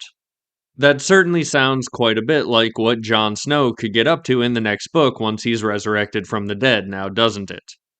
I think we've already established there's a lot of evidence he's going to be giving in to Melisandre's powers and going to the Night Fort once he's brought back from the dead, being more wolfish and impulsive and all that stuff, ready to take the power that's available to him. And let's remember, it seems like his first primary mission is going to be taking the Boltons out of Winterfell. If we can take anything from the late seasons of the television show as well, we should remember that once he took out the Boltons, he was eventually named King in the North. They obviously made the choice to ignore the more magical elements of the story that are well established in the books and were not present in the television show, but if you add in some of the magic elements into what Jon Snow was doing, suddenly he starts looking quite a bit like the Night's King now, doesn't he? He's a king of the north, as the long night is coming, literally the night's king if he reigns for a short time during the long night, and he's sleeping with a sorceress woman at the night fort, using strange sorceries. I do think he will be named King in the North at some point in the books, but even if he's not, you could argue from the POV of some people he is a Night's Watch commander trying to make himself a king. The people who stabbed him would probably say as much. He was taking the wildlings and trying to march south on Winterfell. From their point of view, he's already broken his vows and he's doing a bunch of things that aren't allowed by the Lord Commander, and basically acting like a player in the Game of Thrones. Even if nothing else happened in the future of Jon Snow's story, from the history book's point of view, if it's written by people like Bowen Marsh and the others who stabbed him, they might write in the history books that Jon Snow broke his vows and was trying to make himself a king with a wildling army that he let through the wall. And from a certain perspective, they wouldn't be entirely wrong, but you can see how, with the way that history is written, even as I said, if nothing else happened, Jon Snow could end up looking like someone who was a Lord Commander trying to make himself a king. One of the theories that's always been kicking around, basically as long as I've been looking into theories for these books, is the idea that someone is going to sort of be the modern-day Night's King. And usually people point to Stannis, and Jon is probably second place on that list, just because Stannis is the one already sleeping with Melisandre. But with all the context we've laid out here, and the idea that Jon is seemingly on a crash course to sleeping with Melisandre at the Night Fort to make shadows, I think that at this point, Jon is the prime candidate to be the new version of the Night's King. Now, something that probably stands out to you if you're thinking of, okay, Jon could be embodying the Night's King archetype or be some sort of new version of the Night's King, well, then what does it mean when they say the Night's King was sacrificing to the others? Surely Jon's not going to do anything like that. One of the things he was focused on is fighting the others, and I do think that yes, he will still be fighting the others. But we have to then look at what the others actually are. As I've said so many times already throughout this video that I've lost count, I have another video that fully goes into detail breaking down all of the evidence for what I think the others are, and so I'll give you the short version of it here, but if you want the full details, you can check out my video on what the others actually are, and hopefully some of you at least have seen it before. It's one of the most popular on my channel, and people have generally received the theory really well, and a lot of people agree. I brought it up a little bit earlier on in this video when I said that the others were a product of shadow magic. But now to get much more specific, I think that the others are basically shadow babies cast with the icy North Old Ways Weirwood magic, as opposed to the fiery Rolor magic that Melisandre has cast her shadow babies with so far. The others have many names that they're called throughout the series, but many of them involve being shadows. They're the icy shadows, they're the cold shadows, they're the white shadows. As Melisandre saw them in her vision, they were shadows that turned into mist. When Jon is letting the wildlings through the wall and he asks Tormund about the others, he says, "A man can fight the dead, but when their masters come, when the white mists rise up, how do you fight a mist, Crow? Shadows with teeth. Air so cold it hurts to breathe, like a knife inside your chest." He also says that he doesn't want to talk of them north of the wall, and then he glances uneasily towards the trees and says, "They're never far away, you know. They won't come out by day, not when that old sun's shining. But don't think that means they went away. Shadows never go away. Might be you don't see them, but they're always clinging to your heels." Going back to the very first time we see the others in the prologue of A Game of Thrones, Will thinks that the others make no sound, and then he saw movement out of the corner of his eye, pale shapes gliding through the wood. He turned his head, glimpsed a white shadow in the darkness, then it was gone.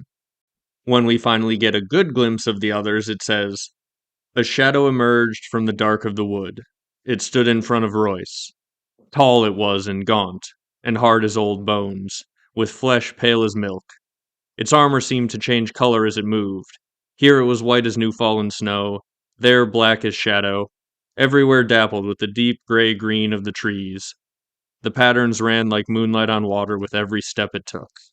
So the others make no sound, they leave no footprints on the snow, they don't even break the crust of freshly fallen snow when they dismount a horse, as we see in Sam's POV in the chapter where he actually kills another. When we see Melisandre's shadow baby, it is also able to just silently run around places, and it's able to run directly across the surface of water, implying that it is weightless in the same way that the others seem to be. There's also the very curious fact that when George was commissioning some action figures made for the series, he had them make an icy version of the Melisandre figurine. It was an exact copy of Melisandre, but just all blue and icy. And I don't think that's any coincidence. I think that that's a figure of the Corpse Queen that we heard of in the story from the Night's King. She really does just straight up sound like an icy counterpart to Melisandre. Melisandre's body is warm, wherever she's going, she's giving off heat like a furnace, as we saw earlier, and the Night's Queen is described as cold in the same way Melisandre is warm. The Night's Queen's eyes are like blue stars, whereas Melisandre's eyes are like red stars. They're the fire and ice counterparts to one another. With that context and everything that we're told about him giving his seed to her and his soul as well, it really just makes sense that this Corpse Queen is an icy shadowbinder of some sort, like Melisandre's a fiery shadowbinder.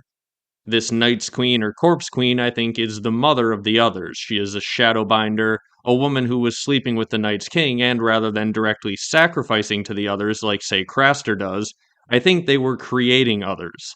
When he gave his seed to her, he gave his soul as well. That sounds exactly like the shadow binding process, right? Where Stannis is giving part of his life force to Melisandre when they sleep together, and she's able to make shadow babies.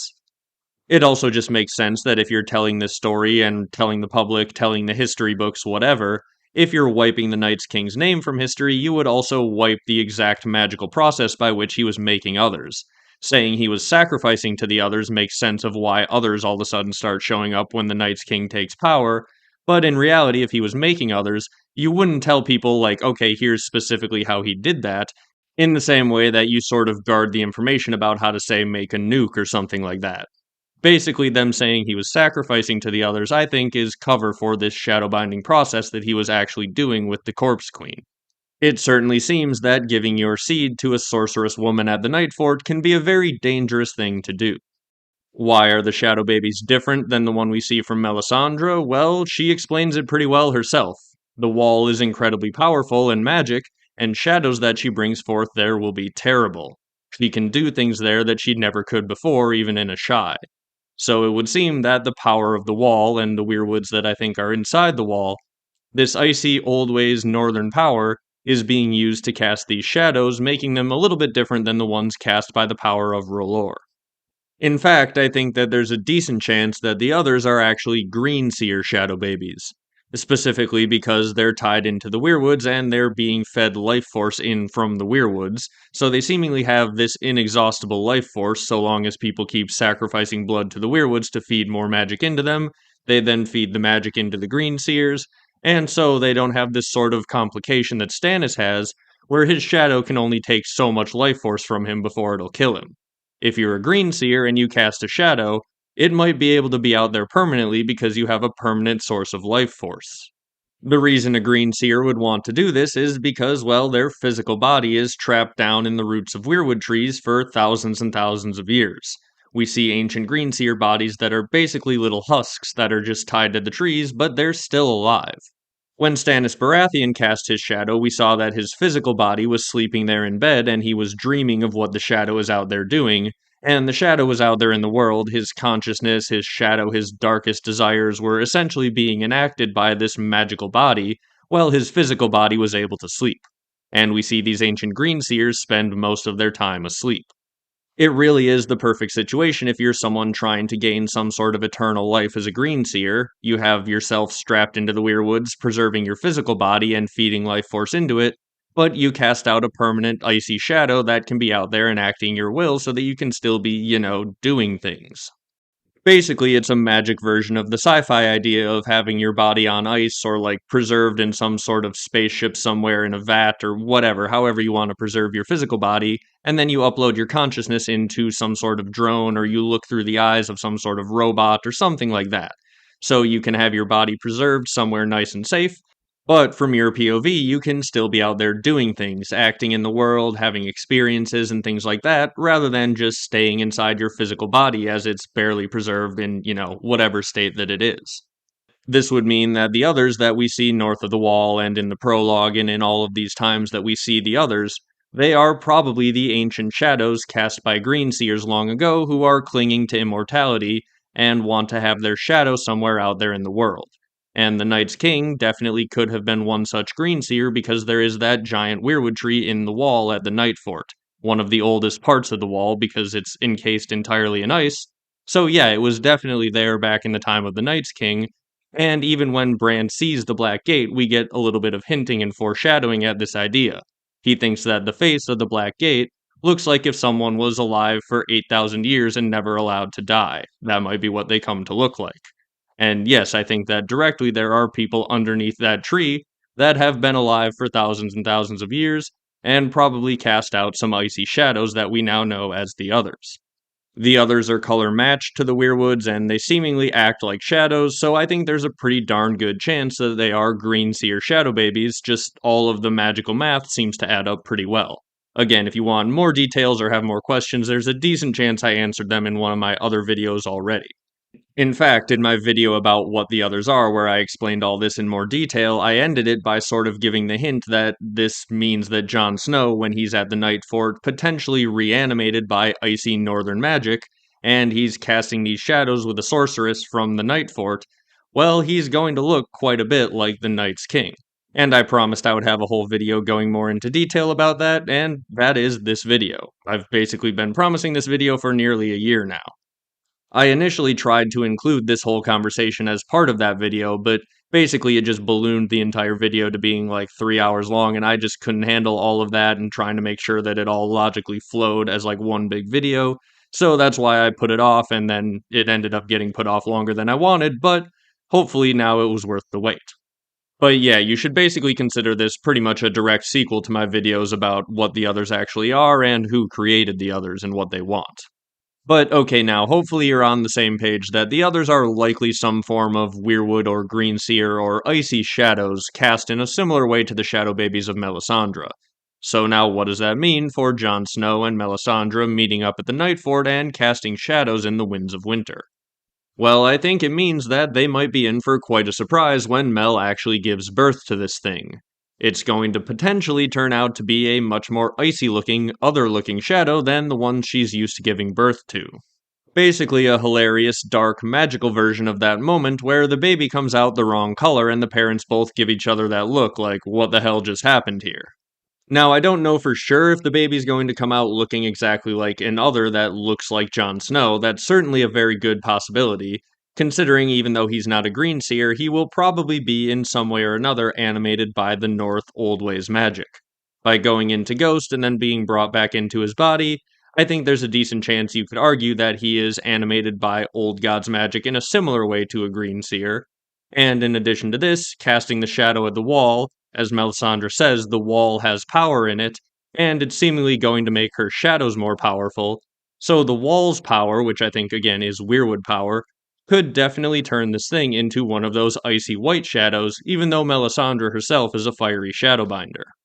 I think that once this shadow is born, it will still be under the control of Jon and Melisandre in the same way that Stannis' shadow was under the control of Stannis and Melisandre, and it'll probably go and carry out whatever they sent it out to do.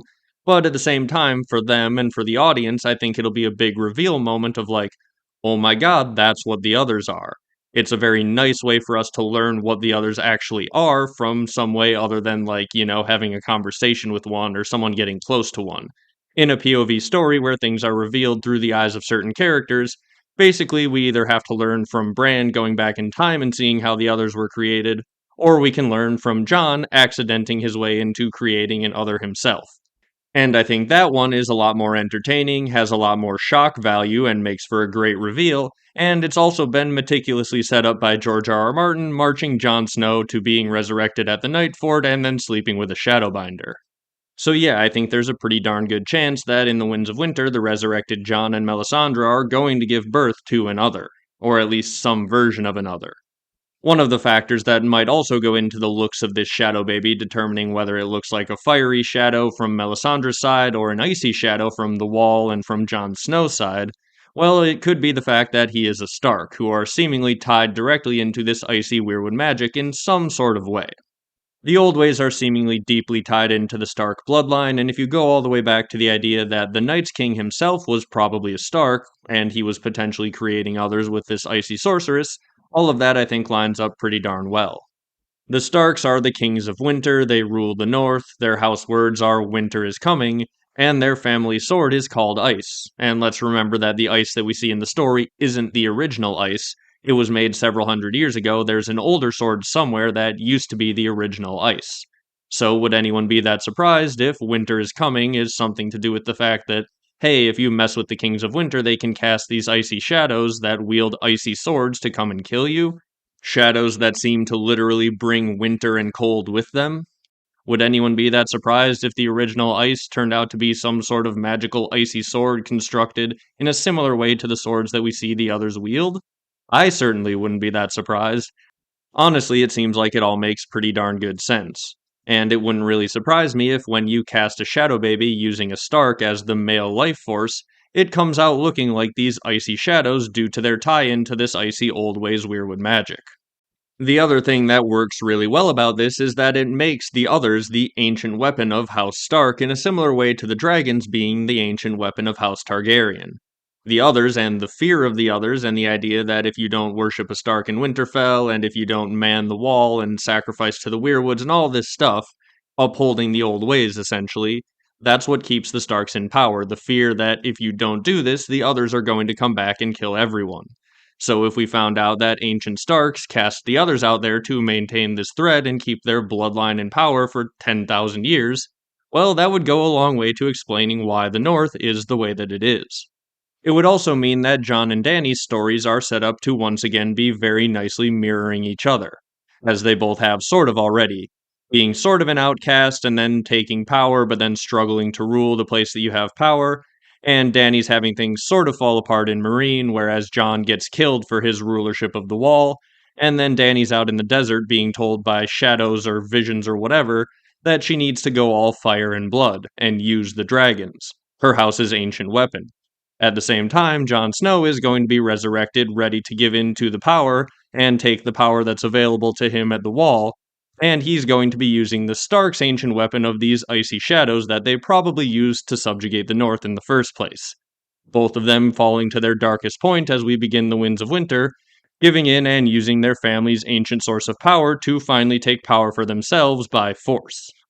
Also both becoming the physical embodiment of their house's words, winter is coming and fire and blood.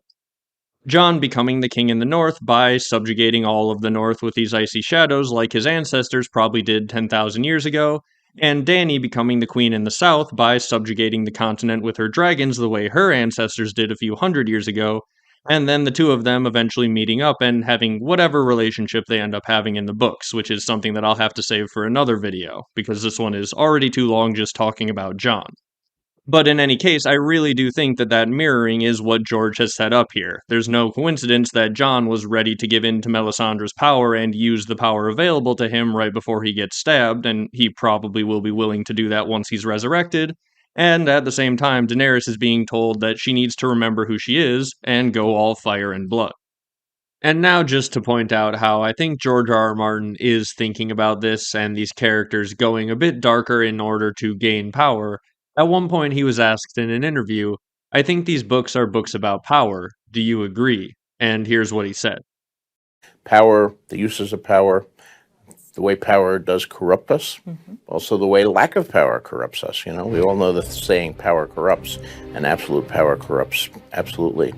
And there's a great deal of truth in that. But also, I find the desire for power can corrupt us. The lust for power, if you will, makes people do things that maybe they shouldn't do. So there you can see that George is not only thinking about how power can corrupt us, but how lack of power can corrupt us and cause us to do things that maybe we shouldn't do. He was asked about this after he had finished A Dance with Dragons, so this is something that's clearly on his mind as he's working on The Winds of Winter, and he's got two of our main characters, Jon and Dany, in situations where their lack of power may be causing them to be about to do some things that maybe they shouldn't do. I think it's no coincidence that that's what's on his mind when he's asked about power in these books. He starts talking about the lack of power that characters like Jon and Dany have been feeling, and how it's led to things being very difficult for them, and how maybe that's going to cause them to grab power in the Winds of Winter. In terms of the subject of this video, a darker Jon Snow once he's resurrected, I think that this perfectly illustrates what's going to be going on there. His lack of power ended up getting him stabbed even though he was trying to do what's best to save the entire world, and now he's going to be willing to take the power in order to do what needs to be done. I also do want to take a look at a couple pieces of foreshadowing from really early on in Jon's story that may suggest that the idea of him being this sort of king of winter using these icy shadows as his weapon to take his power. We already read the line in A Dance with Dragons where Melisandre's talking to Jon about casting a shadow with her, and she says, Every man who walks the earth casts a shadow on the world. Some are thin and weak, others are long and dark. You should look behind you, Lord Snow. The moon has kissed you and etched your shadow upon the ice 20 feet tall. And he turns around and sees that, yes, indeed, there is a tall shadow of him there projected on the wall. So we have this idea of comparing casting a large shadow to becoming powerful taking place late in Jon's story, but let's also remember how Jon's very first chapter in A Game of Thrones ends. He's having the conversation with Tyrion Lannister, and this is the last lines of his chapter. I don't even know who my mother was, Jon said. Some woman, no doubt. Most of them are. He favored Jon with a rueful grin. Remember this, boy. All dwarves may be bastards, yet not all bastards need be dwarves. And with that he turned and sauntered back into the feast, whistling a tune. When he opened the door, light from within threw his shadow clear across the yard, and for just a moment, Tyrion Lannister stood tall as a king. It's often brought up how this line applies to Tyrion being the small man who can cast a large shadow over the events of the world, but let's also remember this is the final line of Jon's first chapter, and it's talking about how a shadow can make someone appear as tall as a king. If Jon Snow is using shadow babies to take power and become basically a king of winter or the new Night's King, well, that's some pretty darn good foreshadowing there in chapter 1. There's also a line that I find interesting in this context a little earlier in Jon's first chapter, when he's talking with Benjen there at the feast before he goes out into the yard and then has that conversation with Tyrion. The reason that he leaves is because Benjen says that he shouldn't join the Night's Watch until he's fathered a few bastards of his own so he knows what he would be giving up. Jon gets angry and says, I will never father a bastard. Never. He spat it out like venom. Suddenly he realized that the table had fallen silent and they were all looking at him. He felt tears begin to well behind his eyes. He pushed himself to his feet. And then that's when he leaves and goes out, as I said, to talk to Tyrion. So, this idea that he would never ever father a bastard is something that would be pretty interesting in hindsight if we see how far he's fallen, that he's taking power by using basically an army of shadow bastards. When you say something like this with a character very early on in the story, sometimes it's just to establish what type of person they are and they stick to that the entire series, and other times you have them pushed until they break this thing that they said they would never do, to show how far the character has been pushed or to show how the character has changed. Jon, in the beginning of the books, would never even be the type to sleep around because he doesn't want to have any chance of fathering a bastard. But when he meets Ygritte, obviously he sleeps with her, breaking what he said in the beginning and also breaking his vows. So we've seen Jon pushed already to abandon part of this, and as we've established throughout this video, it seems pretty likely that when he's resurrected in the Winds of Winter, he is going to be at least fathering a few shadow bastards. So yeah, I think this is one of those things that was put in there to contrast Jon where he'll be in the Winds of Winter to the character we had at the beginning of the books and show how much he has changed. Another good bit of foreshadowing coming from Book 1, I think, is the fact that Jon is given the nickname Lord Snow. Obviously, this isn't that far from like being a King of Winter, Lord of Snow, Lord Snow. The idea of him just being a powerful figure, using icy magic to take that power, the nickname Lord Snow would just look a lot different in hindsight if that is indeed the direction Jon ends up going. Possibly the best line, though, coming from the first book's worth of Jon chapters that may foreshadow where he's going to end up, is actually a line that comes from when he's fleeing the wall and thinking about what that means for him. He's thinking back about Winterfell and all the things he misses about the castle, and it says, "Part of him wanted nothing so much as to hear Bran laugh again, to sup on one of Gage's beef and bacon pies, to listen to old Nan tell her tales of the children of the forest and Florian the Fool." But he had not left the wall for that. He had left because he was, after all, his father's son, and Robb's brother. The gift of a sword, even a sword as fine as Longclaw, did not make him a Mormont, nor was he Aemon Targaryen. 3 times the old man had chosen, and 3 times he had chosen honor, but that was him. Even now, Jon could not decide whether the maester had stayed because he was weak and craven, or because he was strong and true. Yet he understood what the old man had meant, about the pain of choosing. He understood that all too well. Tyrion Lannister had claimed that most men would rather deny a hard truth than face it, but Jon was done with denials. He was who he was, Jon Snow, bastard and oathbreaker, motherless, friendless, and damned. For the rest of his life, however long that might be, he would be condemned to be an outsider, the silent man standing in the shadows, who dares not speak his true name. Wherever he might go throughout the 7 Kingdoms, he would need to live a lie, lest every man's hand be raised against him. But it made no matter, so long as he lived long enough to take his place by his brother's side and help avenge his father. So George is really putting it all out there in the first book so that when he finishes up Jon's story, he can point back to that line and say, "See, I had this in mind from the beginning." Let's remember where Jon Snow ended the television show. Sentenced to the Night's Watch, if that is still even a thing, and heading north of the Wall. Basically, it seems he has been banished for his crimes. Or as he put it there, condemned to be an outsider. I think there is probably going to be a similar judgment coming from King Bran at the end of the books. There's also, of course, the line of being a silent man standing in the shadows. So if resurrected Jon Snow indeed cannot speak after spending his time in Ghost, who's entirely silent, well, that's some very good foreshadowing there. And if he's giving into shadow magic when he comes back, that is also perfectly foreshadowed. And again, I hope that Jon can speak when he comes back, but there is a disturbing amount of evidence piling up that seems to point to at least him not being able to, at some point or another, being George's plan. I'm not sure if that's a theory that's been pitched already by someone. I can't remember having seen it so far, but just looking at all the quotes that I found throughout the course of making this video, I've slowly started to convince myself that, yeah, maybe Jon Snow isn't going to be able to speak when he returns. It certainly seems like the type of thing, though, that would make the Winds of Winter even more difficult for George to write if Jon can't say anything, so I don't know, maybe that would be an idea he wouldn't stick to throughout this long wait for Winds, maybe he would change his mind about that, but at the same time, again, like I said, it is pretty well set up, and I hope it's not true. But okay, he is condemned to be an outsider for the rest of his life. He is the silent man, standing in the shadows, who dare not speak his true name. And who else can you not speak their true name? The Night's King. The Night's King's true name was wiped from history. Jon Snow dare not speak his true name could definitely be some foreshadowing to this Night's King connection, especially when it's right alongside standing in the shadows. Also referring to himself as damned, that would definitely fit very well and be a good adjective to describe a future Jon Snow if he does indeed fall into the archetype of the Night's King dabbling in this demonic shadow magic. Basically, everything that we've been talking about throughout this entire video feels like it's very heavily foreshadowed by this one paragraph, which I should point out comes from Jon's final chapter in A Game of Thrones.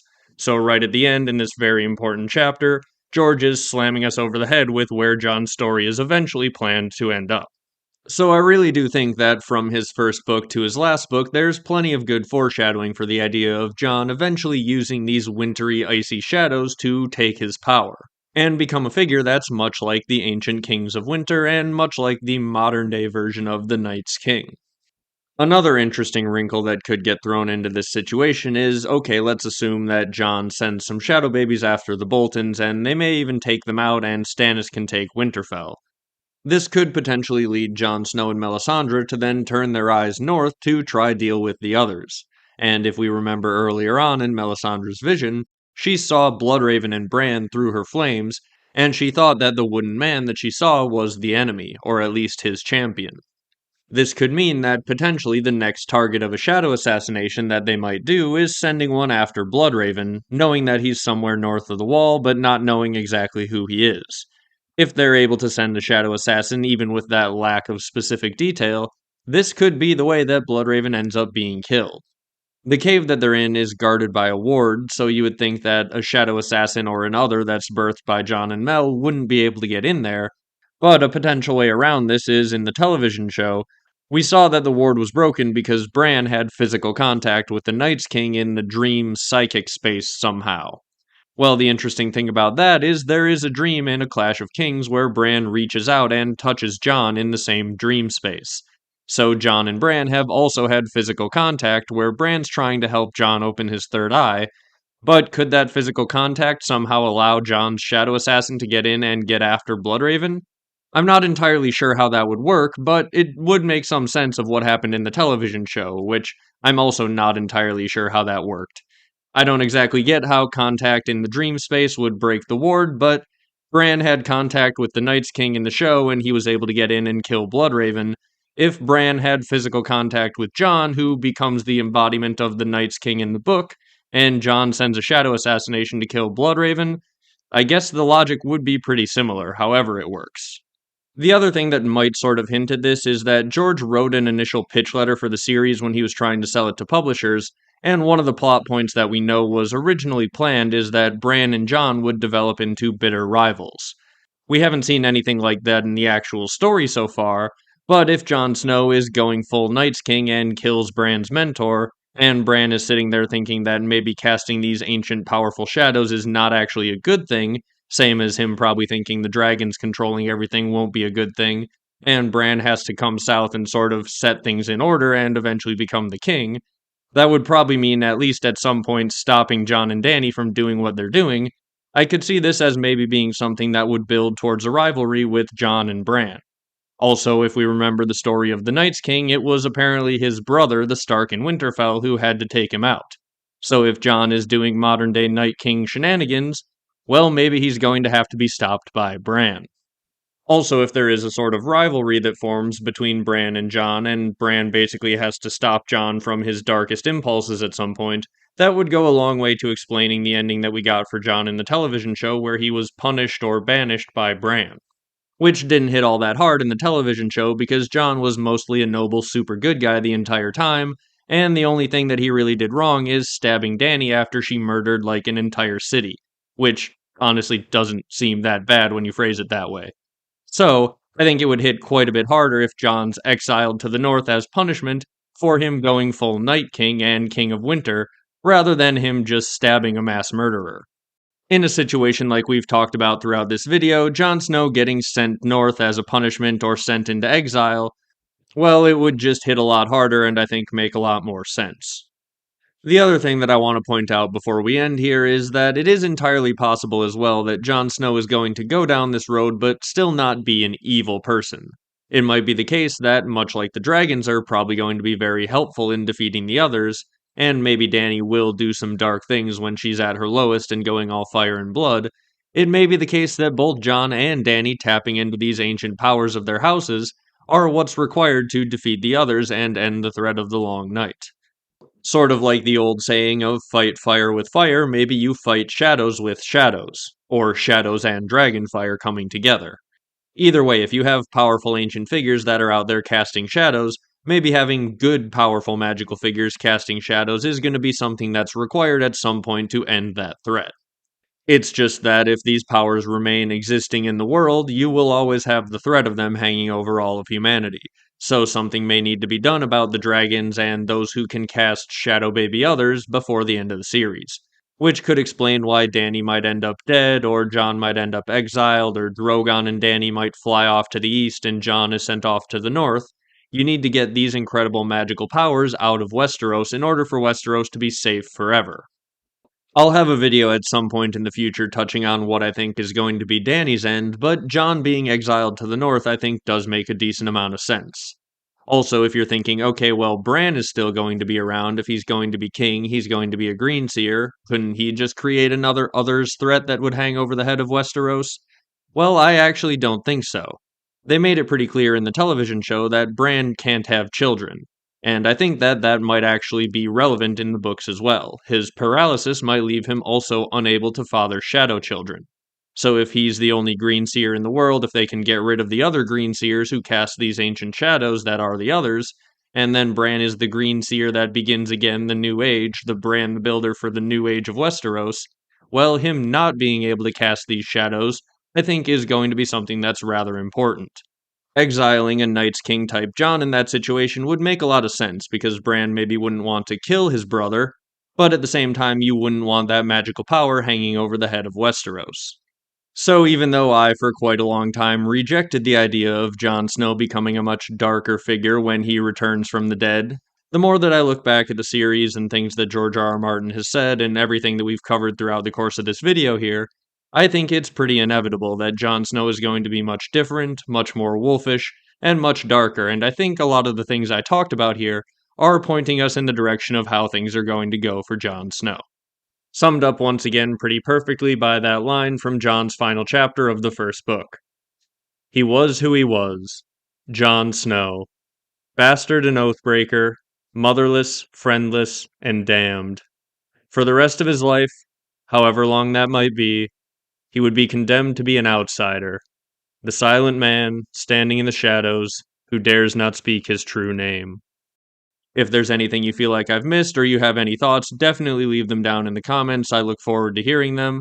And check the end card that should be on your screen now or the description. I'm going to have all those videos that I mentioned as, tangentially related to this one or things that I've referenced in this video. I'm going to have them all in a playlist along with this video, so you can just binge it all and dive through my thoughts on all this sort of stuff if that's what you're interested in. Thank you all very much for watching. Make sure to like and subscribe before you go, and I'll be back with something else very soon.